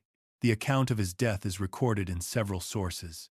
What the sources agree on is that he died maintaining his innocence, which in the theological framework of the time meant dying outside the mercy of the Church, with serious implications for the state of his soul and the afterlife. A man who confesses falsely to save his life and then recants that confession, knowing recantation means death, is not behaving like someone with something significant to hide. He is behaving like someone who believed the charges against him were unjust and that his honor, and the honor of his order, mattered more than survival. The arrests revealed an organization vulnerable to coordinated attack because of its political isolation, its dependence on papal protection that the Pope was not in a position to provide effectively, and the accumulated resentment of secular rulers who found the order's privileges increasingly difficult to accommodate. They revealed a legal process designed to produce a predetermined outcome. They revealed the limits of what a seizure operation can capture. Buildings and land can be seized. Financial records can be impounded. People can be arrested and examined. What cannot be seized? On the morning of October 13th, 1307, is what was not there. And what was not there in the Templar houses of France on that morning is a question that the records of the arrests, read carefully and honestly, do not close. In September of 2003, the Vatican Secret Archive published a document that had been sitting, misfiled, in its collections for nearly 700 years. The document is known as the Chinon Parchment. It was discovered in 2001 by Barbara Frail, a researcher at the Vatican Secret Archive working on a study of Templar-related documents. She found it misfiled under a reference number that had been assigned incorrectly at some point in its long archival history, almost certainly through a clerical error rather than deliberate concealment. It had not been hidden. It had been lost in the ordinary way that documents get lost in very large archives over very long periods of time. The Chinon Parchment is a reminder, before anything else, that the historical record is not fixed. Archives still yield significant documents to researchers patient enough to look. What we do not know about the past is not always what powerful institutions chose to conceal. Sometimes it is simply what centuries of archival life have buried under incorrect reference numbers. What the parchment records is a proceeding that took place in August of 1308 at the castle of Chinon in the Loire Valley of France, where Pope Clement V had sent 3 of his most senior cardinals to examine the imprisoned leaders of the Knights Templar. The cardinals who conducted the examination were Berenguer de Fredol, Etienne de Suizu, and Landolfo Brancacci, 3 of the most senior ecclesiastical officials of the era. Their findings were summarized in the parchment, which was sealed and sent directly to the Pope. What it says is significant. The three cardinals examined Jacques de Molay, Geoffrey de Charny, Hugues de Piraud, Rimbaud de Caron, and Geoffrey de Gonneville, the five most senior surviving leaders of the order. According to the parchment, each of them confessed to various charges, made their confessions in canonical form, expressed repentance, and requested absolution. The cardinals, acting with authority delegated by the Pope, granted that absolution and formally restored each of the five men to communion with the Church.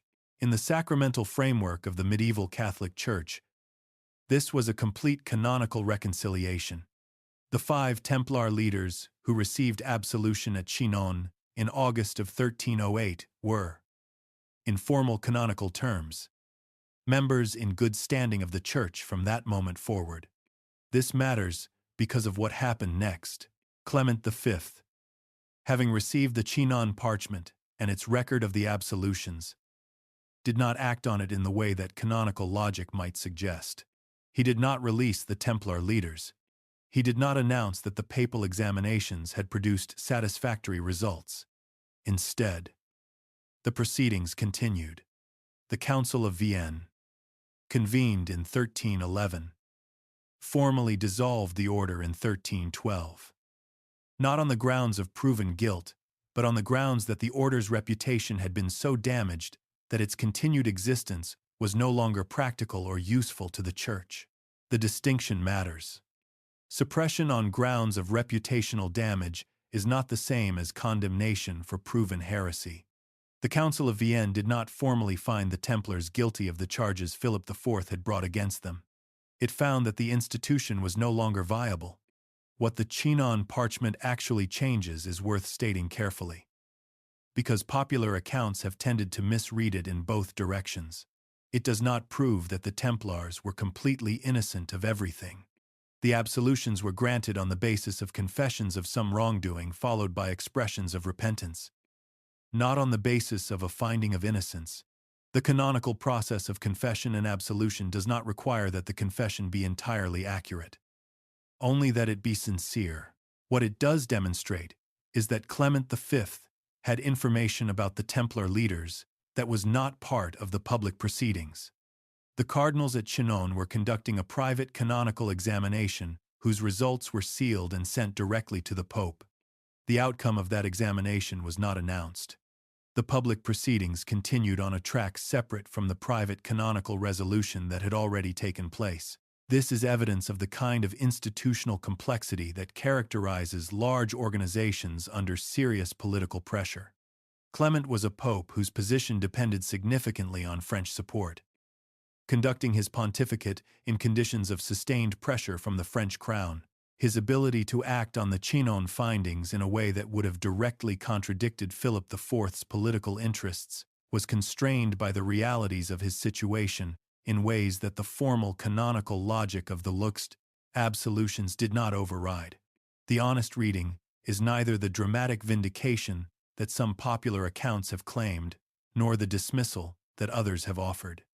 It is a record of a private canonical proceeding that produced results which were not allowed to alter the public trajectory of the trial, for reasons that the political history of the period makes legible, if not admirable. This is the point at which the evidence requires a clear accounting of the arguments so far.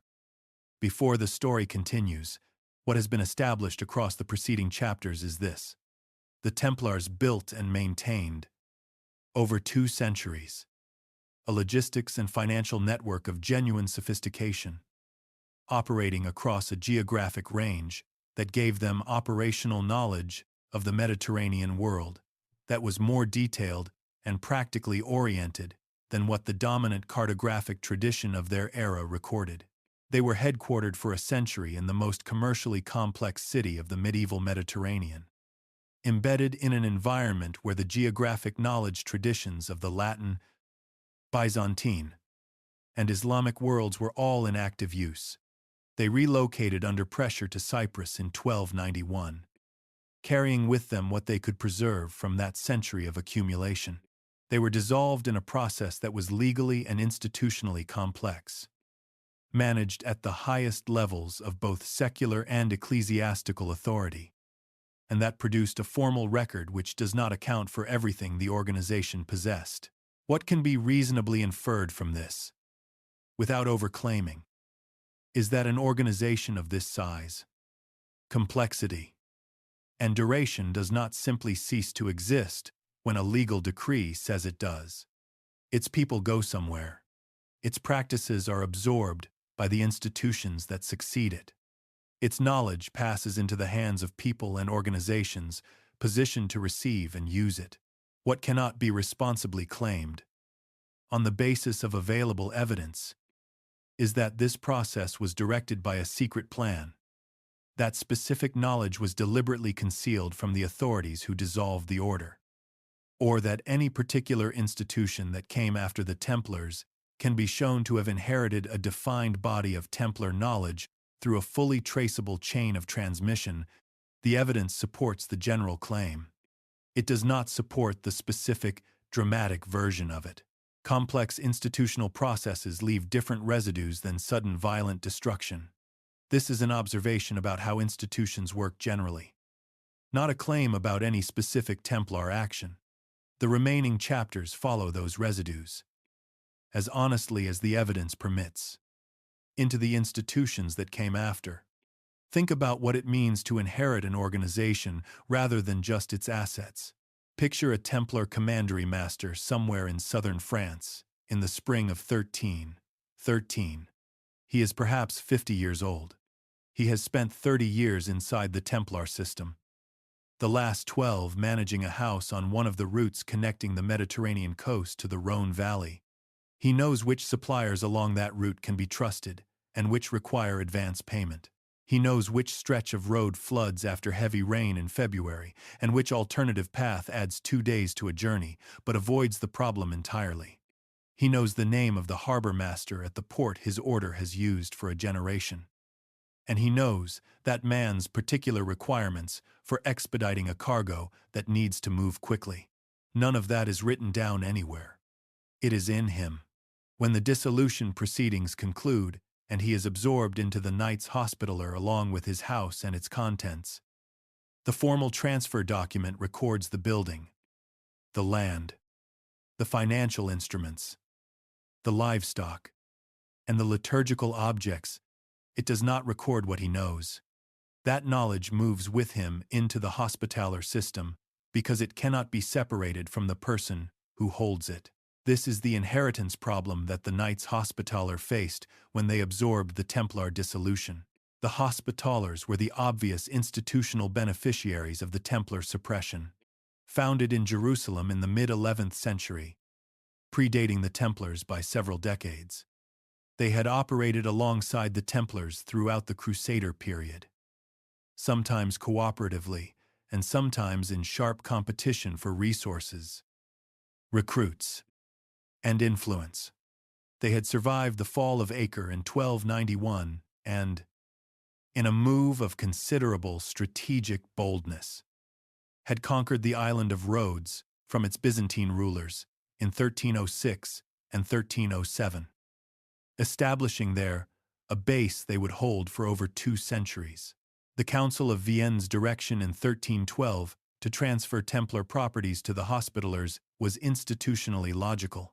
The Hospitallers were the closest equivalent to the Templars in function, structure, and stated purpose. They needed resources. The Templar properties provided them. After years of legal proceedings, local political resistance, and negotiation that delayed, and in some places, prevented the full execution of the Council's direction. What did transfer? Eventually, and unevenly, was the documented and visible portion of the Templar inheritance. The land, the buildings, the financial instruments that could be formally assigned. These things appear in the historical record because they were subjects of formal proceedings that generated documents. Former Templar officers who joined the Hospitallers carried something else with them. Not dramatic secret knowledge, not a hidden archive of geographic discoveries. the ordinary operational knowledge of experienced practitioners who had spent their working lives inside one of the most geographically extensive organizations in the medieval world. The commandery master from southern France, and thousands of people like him across the former Templar network, each carrying their own version of the knowledge that decades inside the system had given them. The Hospitallers on Rhodes developed, over the course of the 14th century, one of the most capable naval forces in the Mediterranean world. Their operations against Ottoman and Mamluk shipping, their maintenance of the island as a defended base, and their management of the sea routes connecting Rhodes to their other territories, all required practical maritime knowledge that sustained naval operations depend on. Most of this development is explained by straightforward institutional factors. The Hospitallers' location on Rhodes made naval capability a strategic necessity. The resources they absorbed from the Templar dissolution gave them the financial base to invest in that capability. The general pool of maritime knowledge available in the Mediterranean in the early 14th century, through the Italian trading cities, the Byzantine world, and the portolan charts now in active use among navigators. He was available to them, as it was to any institution, with the resources and need to use it. These explanations are adequate for the broad pattern of Hospitaller development. They are not quite complete when it comes to the specific question of what arrived with the former Templar personnel who joined the Hospitaller order. Property records and legal documents from former Templar houses passed into Hospitaller administration as part of the formal transfer process. Correspondence files, route information, the working notes of decades of logistics management are the kinds of records that do not appear in formal transfer inventories, but would have moved with the individuals who created and used them. The Hospitallers in the 14th century were not simply an organization that inherited Templar buildings and financial accounts. They were an organization that drew on, through the movement of people, a portion of the institutional memory of an organization that had spent 2 centuries learning how the Mediterranean world actually worked. The extent of that inheritance and its specific effect on Hospitaller capabilities is where the evidence becomes genuinely uncertain. The most significant part of what was inherited was invisible, not because it was hidden, but because practical knowledge is always invisible in the formal record. It does not appear in inventories. It does not generate the kind of documentation that archives preserve across 7 centuries. It exists in practice, in the habits of experienced people. And it leaves traces in what those people and the institutions they work within are subsequently capable of doing. The Hospitallers became a formidable Mediterranean naval power in the decades after the Templar dissolution. The reasons for this are multiple and not mysterious. Whether the specific operational knowledge that the Templar network had accumulated over 2 centuries made a distinct contribution to that development is a question the surviving evidence approaches without resolving. It sits at the edge of what the available evidence supports. And it sits there, honestly, without being pushed in either direction. That honest uncertainty is the appropriate bridge to the one case in this entire history where the institutional line from the Templars to what came after them is not uncertain at all. There is one place in this entire story where the institutional connection between the Knights Templar and what came after them is not a matter of inference or probability. It is documented. It is traceable through formal records. It can be followed from one institution to the next without requiring assumptions that the evidence does not support. That place is Portugal. The Kingdom of Portugal in the early 14th century occupied a particular position in the broader drama of the Templar dissolution. The Portuguese Templars had been active in the kingdom since the mid-12th century, receiving land grants from the early Portuguese kings and participating in the campaigns that pushed Islamic rule southward through the Iberian Peninsula.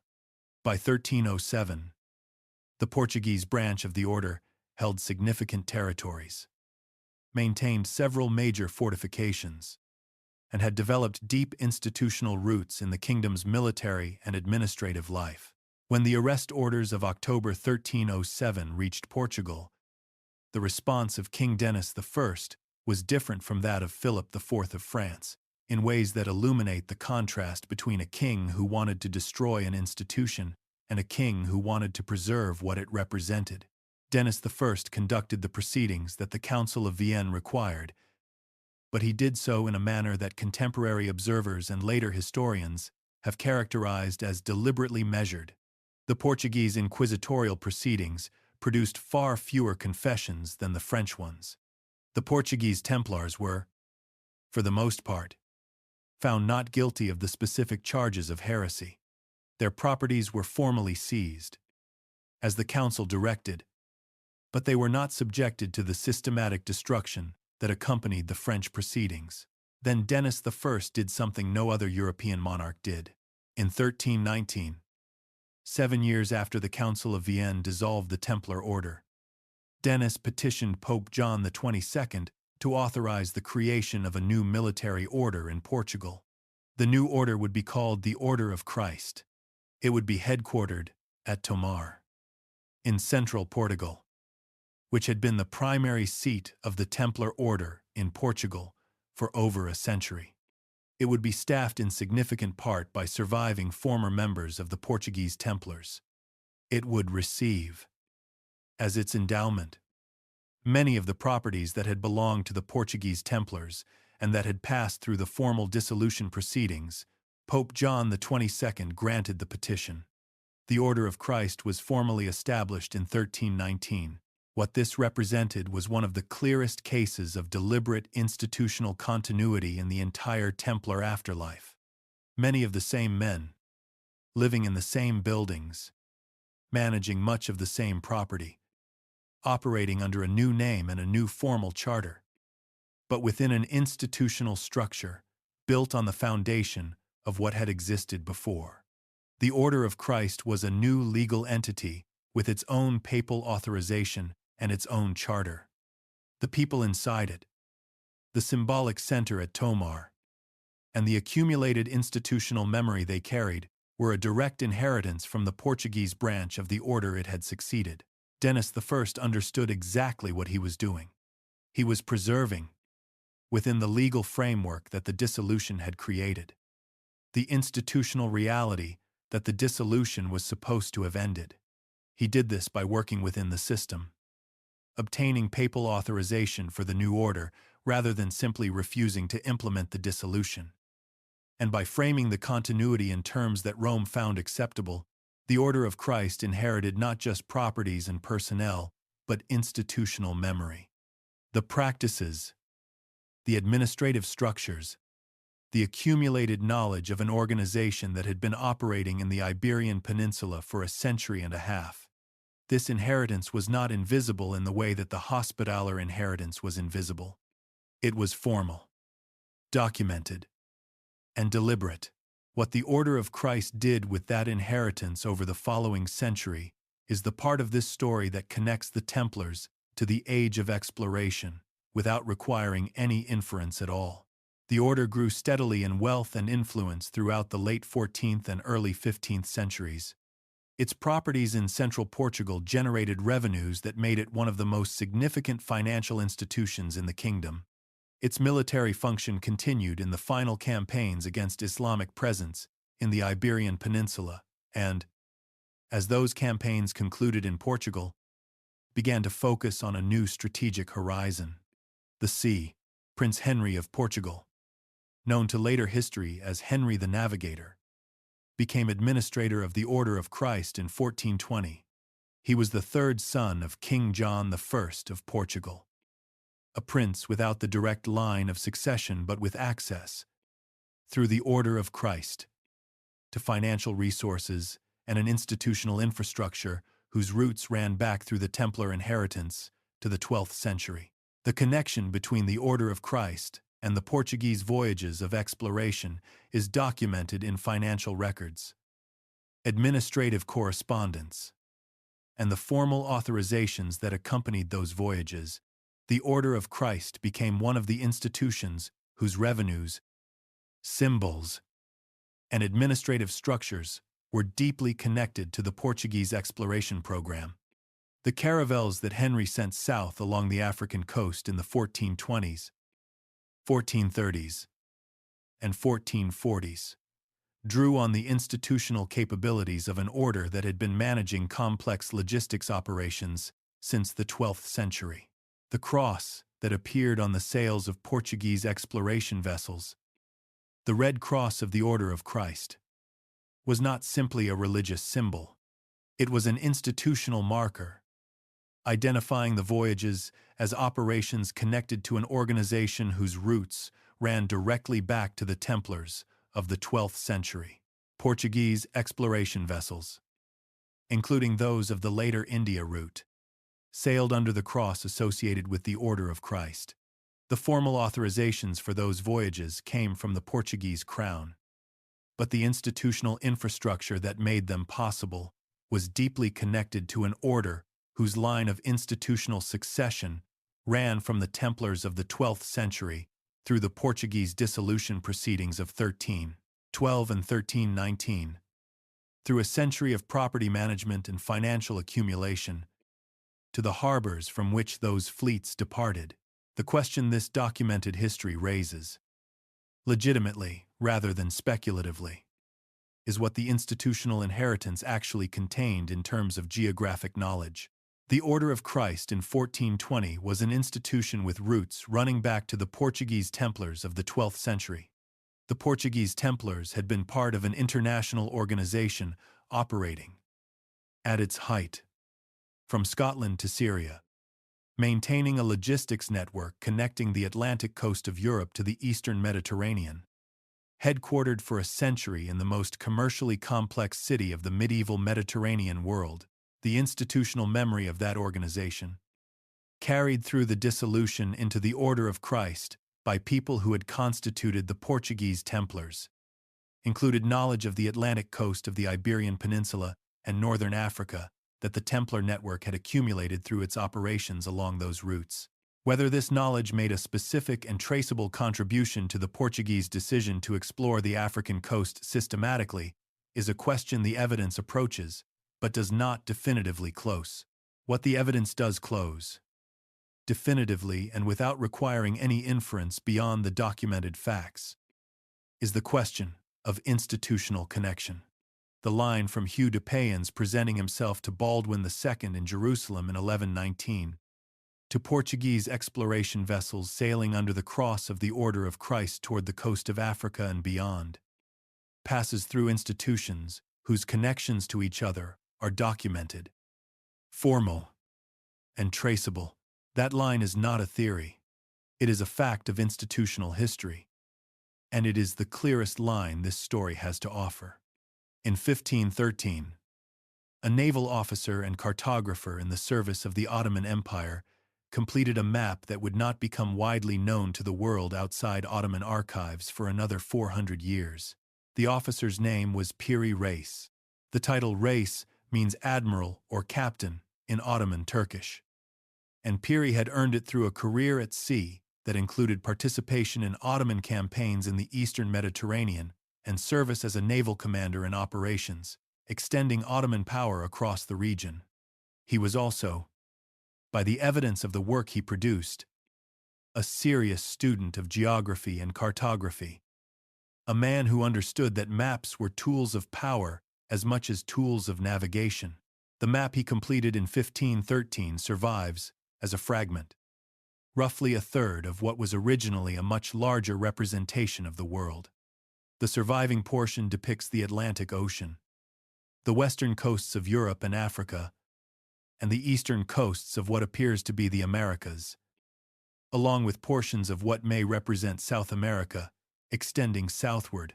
The map came to the attention of Western scholars in 1929, when it was discovered in the Topkapi Palace in Istanbul during a survey of the palace collections.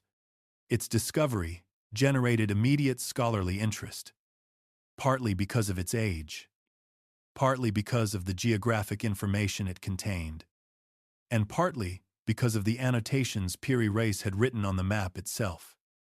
Explaining his sources and methods, those annotations are where the historical analysis has to begin. because they are the most direct evidence available about what the map is and where it came from. Piri Reis wrote that he had compiled the map from approximately 20 source maps and charts. He describes these sources in general terms. Some, he says, were maps from the time of Alexander of Macedon, a reference to ancient geographic sources preserved in the Islamic scholarly tradition. Some were Portuguese charts of the African and Indian Ocean coasts, reflecting the geographic discoveries that Portuguese voyages had been producing since the mid-15th century. 1. Most significantly for the history of the map's interpretation, was a chart that had belonged to Christopher Columbus, obtained by Piri Reis from a Spanish sailor who had participated in Columbus's voyages. The Columbus connection is documented in Piri Reis's own annotations. It is not an inference. It is a statement by the mapmaker about one of his primary sources for the western portions of the map. This matters because it establishes, at the foundation of any serious analysis, that the Piri Reis map is a compilation document. It is not the product of a single voyage or a single geographic tradition. It is the result of one skilled cartographer's synthesis of multiple sources of varying age, origin, and reliability. Some of those sources were more accurate than others. Some reflected recent discoveries. Some reflected older geographic traditions with their own particular limitations and assumptions. Analyzing the map honestly requires keeping this compilation nature clearly in view, because the most persistent errors in popular discussions of the map come from treating it as if it were a uniform document whose every feature carries equal evidential weight. The African coastline in the surviving portion is depicted with accuracy that reflects the Portuguese charting of the African coast conducted systematically since the mid-15th century. This accuracy is not mysterious. By 1513, Portuguese navigators had been mapping the African coast for decades. The information was available, and Piri Reis had access to Portuguese charts. The depiction of the Americas is where the map has generated the most discussion, and where analysis requires the most careful handling. The eastern coastlines of what appears to be the Americas are depicted in the surviving fragment with varying degrees of accuracy. Some features are recognizable as consistent with the actual geography of the Caribbean and the South American coast. Others are not. The overall shape of what the map shows in its western portions reflects the fragmentary and often confused understanding of American geography that the first 2 decades of European contact with the Americas had produced. By 1513. Columbus's voyages had established the existence of islands in the Caribbean. Subsequent Portuguese and Spanish expeditions had begun to chart portions of the South American coast. But the full extent and shape of the American continents was not known to any European cartographer in 1513. Piri Reis was working with incomplete and often contradictory source material about a geography that was, for the knowledge systems available to him, genuinely new. The result is a depiction of the western portions of the map that is, in the assessment of historians of cartography who have analyzed it in detail, consistent with what a skilled cartographer synthesizing the available knowledge of the Americas in 1513 would produce: accurate where the sources were accurate, confused where the sources were confused, incomplete where the sources were incomplete. This is the honest baseline from which the more dramatic claims about the map need to be evaluated. The claim that has attracted the most popular attention, and that has been most consistently found wanting by serious scholars, is the claim that the southern portion of the surviving fragment depicts the coastline of Antarctica as it exists beneath its current ice sheet. This claim was first made in detailed form by an American historian named Charles Hapgood in his 1966 book, Maps of the Ancient Sea Kings. Hapgood argued that the accuracy of the correspondence between the southern portion of the Piri Reis map and the sub-ice Antarctic coastline was too great to be coincidental, and that this demonstrated the existence of an ancient civilization capable of surveying Antarctica before the continent was covered by ice. The claim has been examined extensively by historians of cartography and Antarctic geographers. The consensus of that examination is that the correspondence between the southern portion of the Piri Reis map and the Antarctic coastline is not as precise as Hapgood's analysis suggested, that the matching requires selective use of portions of the map while ignoring others, and that the features Hapgood identified as Antarctic coastline are more straightforwardly explained as a distorted depiction of the South American coastline. Consistent with the incomplete geographic knowledge of South America that was available in 1513, the Antarctica claim is not, in the current state of scholarly analysis, a credible interpretation of the Piri Reis map. It belongs to the layer of accumulated bad claims that has obscured the genuine interest of the document. The Templar connection to the Piri Reis map is a separate question from the Antarctica claim, and it requires its own careful handling. The connection is argued not on the basis of the map's content directly, but on the basis of the source chains Piri Reis describes in his annotations. The argument runs as follows. Piri Reis mentions ancient source maps of uncertain origin. The Templar network had access, through its operations in the Mediterranean and the Levant, to geographic traditions that predated the European cartographic tradition. The dissolution of the Templar order in 1312 resulted in the dispersal of Templar geographic knowledge into various institutional channels. Some of that knowledge may have entered the broader geographic tradition through the commercial contacts that connected the former territories of the Crusader states to the wider world of medieval scholarship, and then to the Ottoman world, that inherited much of that scholarship. This argument is not without logic. The Ottoman world in the early 16th century was the inheritor of centuries of geographic scholarship from the Islamic tradition, and that tradition had itself absorbed and extended the geographic knowledge that had been accumulating in the eastern Mediterranean throughout the Templar period. Piri Reis, working in Constantinople, had access to sources reflecting this accumulated inheritance. The honest assessment is that this argument remains at the level of plausible background context rather than demonstrated specific contribution.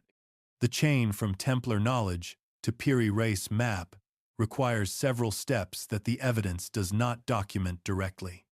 Each individual step has some plausibility. Together, they constitute a chain of reasoning that extends beyond what the available evidence supports with confidence. The Piri Reis map is genuinely remarkable. Its compilation of geographic knowledge from multiple sources, including sources reflecting the Portuguese exploration of the Atlantic and the early European contact with the Americas, makes it an important artifact for the history of cartography in the early 16th century. The annotations Piri Reis wrote on the map are themselves a primary source of considerable value, documenting the geographic knowledge circulating in the Ottoman world in 1513. The dramatic claims that have accumulated around the map are claims that go beyond what the document, analyzed carefully and honestly, supports. Removing the layers of bad interpretation does not diminish it. It makes the actual document more visible. And the actual document is worth seeing clearly. What it shows, in those terms, is a cartographer in 1513, synthesizing the geographic knowledge of his era, working with sources that included the leading edge of European geographic discovery and older traditions, whose origins he himself described only in general terms. Whether any of those older traditions carried knowledge that ultimately derived from the Templar network's 2 centuries of operational experience is a question the map itself cannot answer.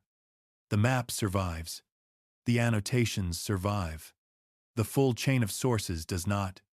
That gap is where the question lives, and where it will remain until evidence currently unavailable changes what can be said.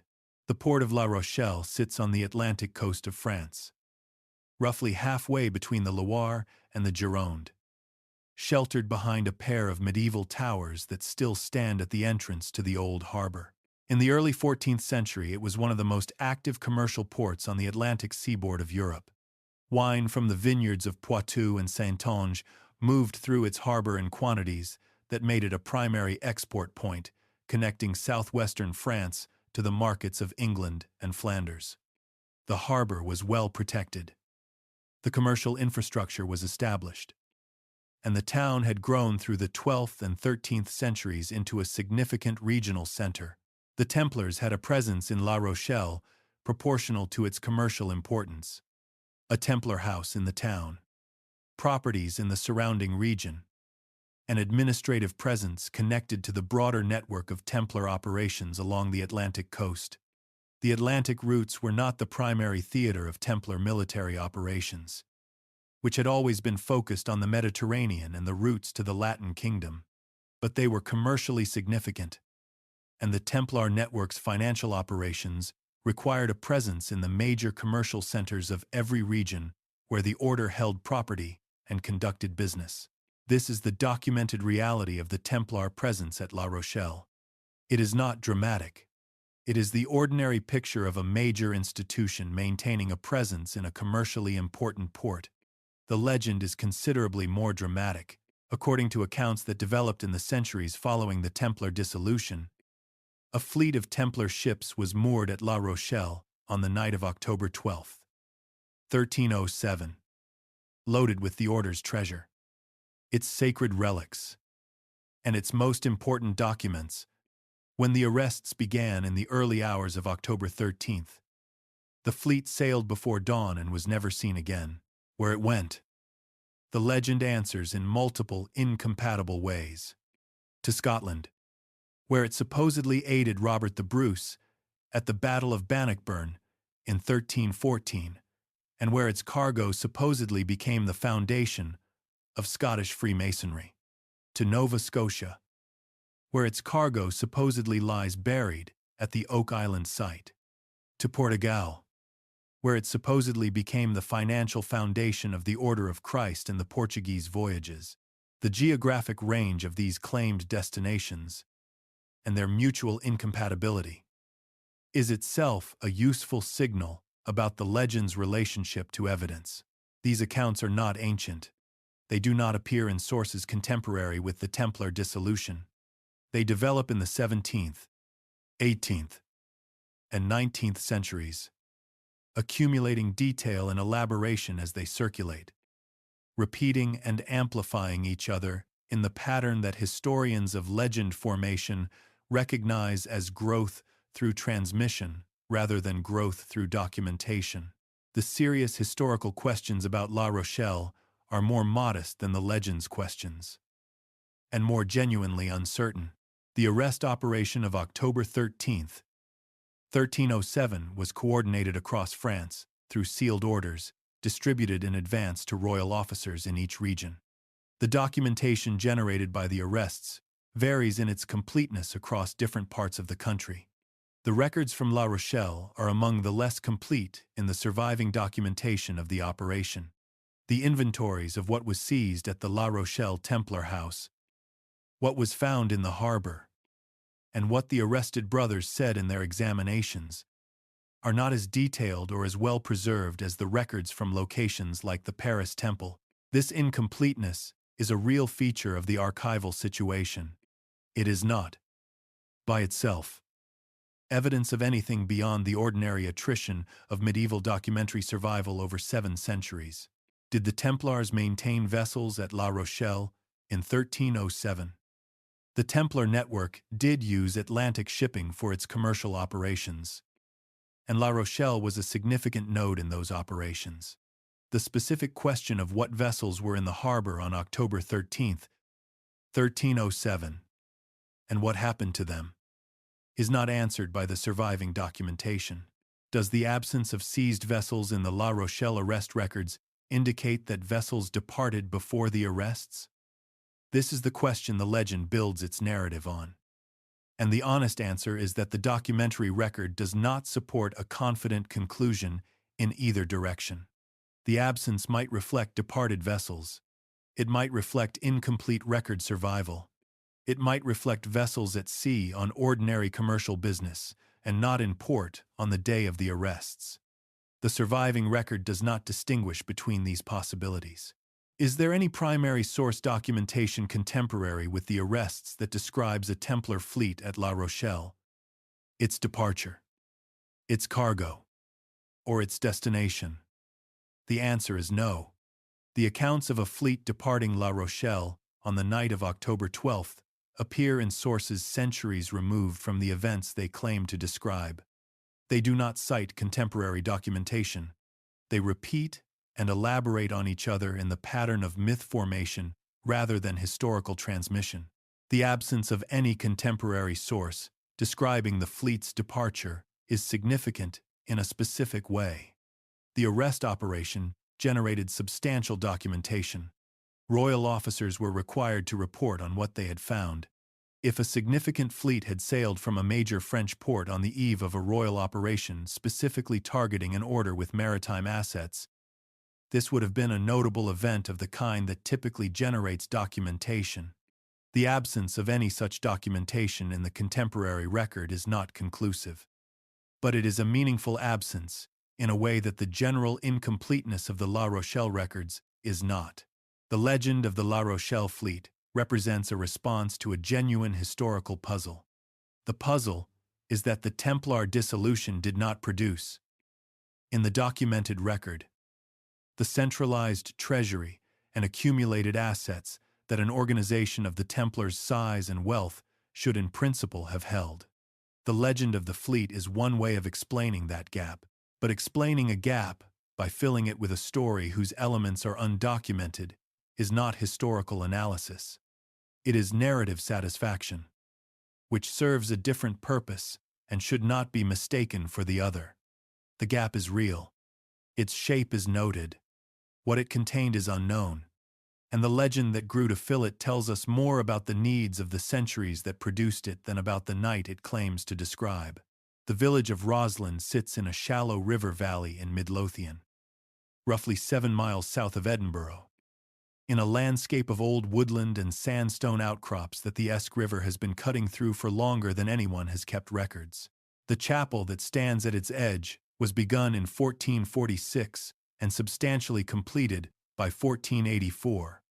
It was built by William Sinclair, the first Earl of Orkney, as a collegiate church intended to support a college of priests whose primary function would be to sing masses for the souls of the Sinclair family dead.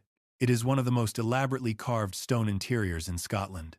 The density of carved ornament covering almost every available surface of the interior, figures, foliage, geometric patterns, and scenes from scripture and legend, is remarkable by any standard of medieval stonework. It took decades to complete and required craftsmen of unusual skill working to a program of decoration that was clearly conceived and executed with considerable intentionality. Whatever that intention precisely was, it is also, since the publication of a widely read novel in 2003, one of the most visited tourist sites in Scotland, drawing hundreds of thousands of visitors annually, who arrive largely because they have been told it contains secrets connected to the Knights Templar, the Holy Grail, and a bloodline, the novel described as the most significant secret in the history of Christianity. The chapel and the story about it are not the same thing. Separating them is not a dismissal of the building, which is genuinely interesting on its own terms. It is a necessary step toward seeing what the building actually is, rather than what centuries of accumulated storytelling have made it appear to be. William Sinclair, who built Rosslyn Chapel in the mid-15th century, was not a Templar. The order had been dissolved 130 years before his birth. He was a Scottish nobleman of the late medieval period, a patron of considerable wealth and evident aesthetic ambition. Building a collegiate church in the tradition of late medieval ecclesiastical patronage that was well established across Europe, the carved ornament of the chapel reflects the visual vocabulary of late medieval Christian iconography, with elements drawn from the standard repertoire of medieval stone carving. The most famous element is the apprentice pillar, a carved column of exceptional technical sophistication whose intertwining spiral bands of carved foliage have attracted more interpretive attention than almost any other single feature of medieval Scottish stonework. Various commentators have identified the pillar as a representation of Yggdrasil, the world tree of Norse mythology, as a depiction of the Temple of Solomon, as a visual encoding of the DNA double helix, anticipating scientific discovery by 5 centuries, as a map of the night sky, as a coded representation of the Holy Grail. The pillar is remarkable. It is the work of a craftsman of extraordinary skill, executing a design of genuine complexity and visual power. What it represents in the intentions of the people who designed and commissioned it is not documented in any surviving source. The construction records of the chapel, to the extent they survive, do not include a program of iconographic explanation.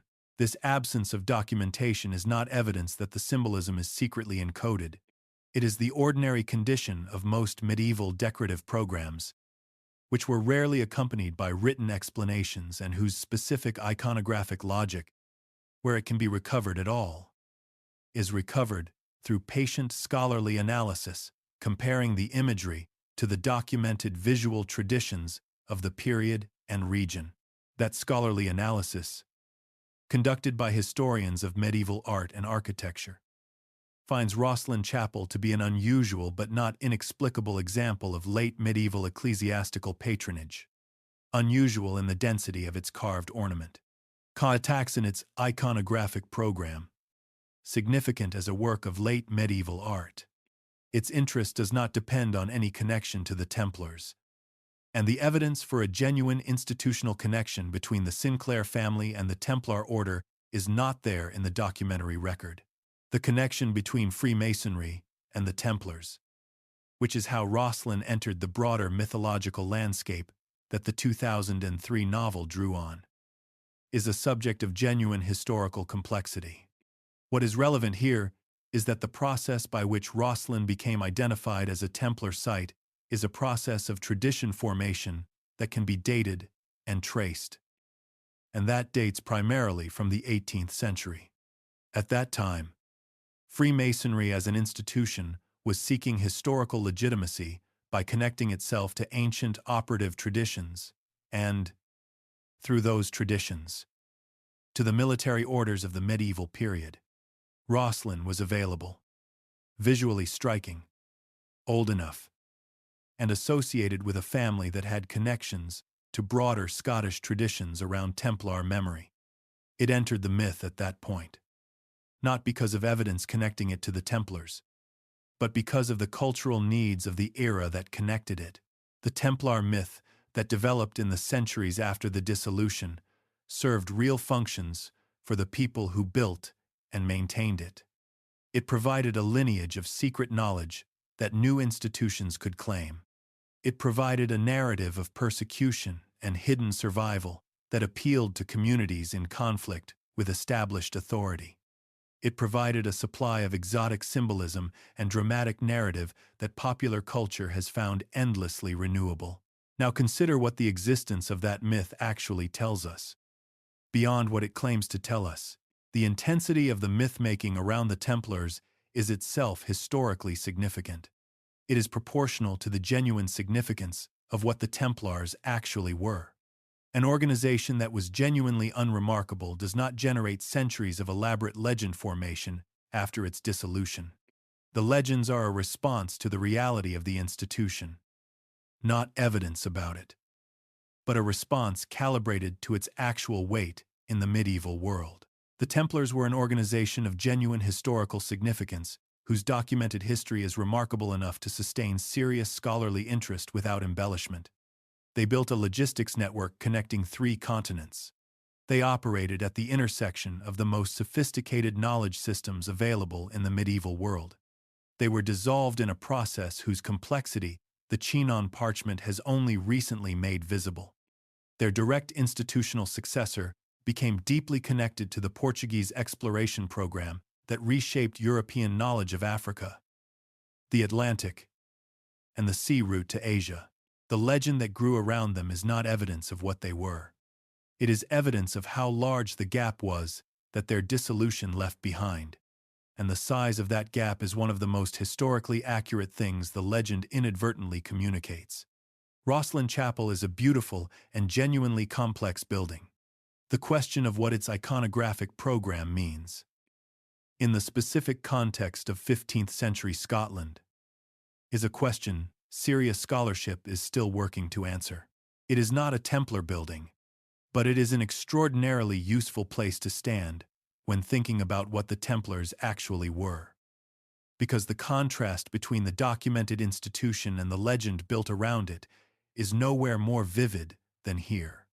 Understanding that contrast, rather than surrendering to either the legend or a reflexive dismissal of it, is what this story has been attempting from its first chapter. And that understanding is what the final chapter now has to complete. When the Knights Templar were dissolved in 1312, what happened to what they knew? Not the treasure, whose legendary version was never documented, and whose actual version was absorbed into the formal asset transfer the Council of Vienne directed. Not the buildings, which passed to the Hospitallers, or to local institutions, or to secular rulers, who found ways to retain them. Not the people, who can be traced, in many cases, into the institutions that succeeded the order. What happened to the operational knowledge, the accumulated understanding of how the Mediterranean world actually worked, how to move things through it, how to finance movement across it, how to navigate its sea routes, how to maintain relationships with the communities along those routes? That knowledge was built over 2 centuries by an organization operating at the intersection of the Latin, Byzantine, and Islamic worlds. It was maintained in a headquarters that sat for 100 years in the most commercially complex city of the medieval Mediterranean. It was carried in the habits and judgments and accumulated experience of thousands of men who had spent their working lives inside a system requiring them to know the world as it actually was. When the organization was dissolved, knowledge rarely disappears all at once. It moves. It finds new homes. It survives in the people and practices and institutional traditions that receive it. What the preceding chapters have established falls into 3 distinct categories, and the differences between them matter. The first is what the evidence establishes with confidence. The Templar network was a genuine logistics and financial system of considerable sophistication, operating across a geographic range from Scotland to Syria, that required and generated operational knowledge of the routes, ports, harbors, seasonal patterns, political conditions, and commercial relationships of the medieval Mediterranean world. This is the direct implication of what the organization demonstrably was and what it demonstrably did. The Templar headquarters at Acre sat for 100 years at the intersection of the Latin, Byzantine, and Islamic commercial and geographic knowledge traditions. The commercial environment of that city, documented in the chronicles and administrative records of the Crusader period, was an environment in which geographic knowledge of exceptional sophistication was in active circulation. The Order of Christ in Portugal was the direct institutional successor of the Portuguese Templars, established by formal papal authorization 7 years after the dissolution, headquartered in the same buildings, endowed with much of the same property, and drawing on surviving personnel of the Portuguese branch of the order. The connection between the Order of Christ and the Portuguese voyages of exploration under Henry the Navigator is documented in financial records and administrative correspondence. The cross on the sails of Portuguese exploration vessels was the cross of an institution whose roots ran directly and without interruption to the Templars of the 12th century.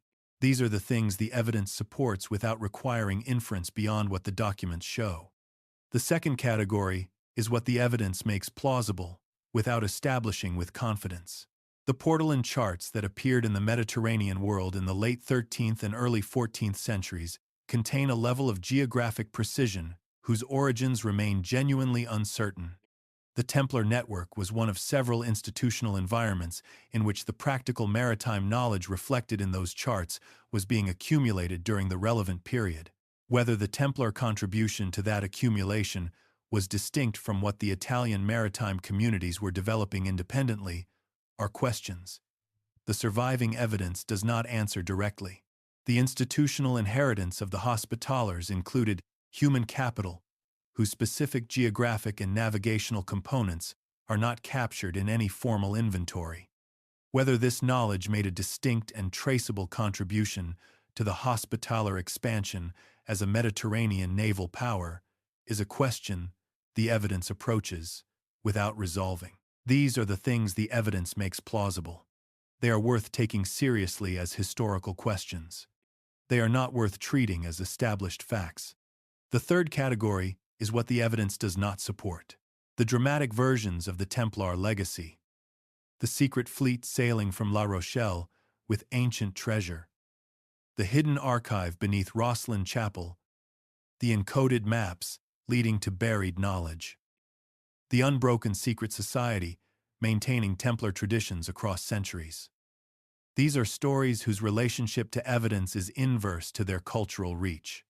The more dramatic the claim, the less it is supported by the primary sources. The Antarctica hypothesis for the Piri Reis map has been examined and found wanting by cartographic historians. The institutional Templar connection to Rosslyn Chapel was built in the 18th century without documentary foundation in the medieval sources.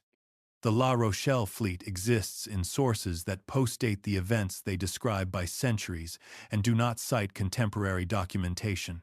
These are assessments based on evidence, treating them as open questions. In the face of that analysis is not intellectual humility. It is a failure to take evidence seriously.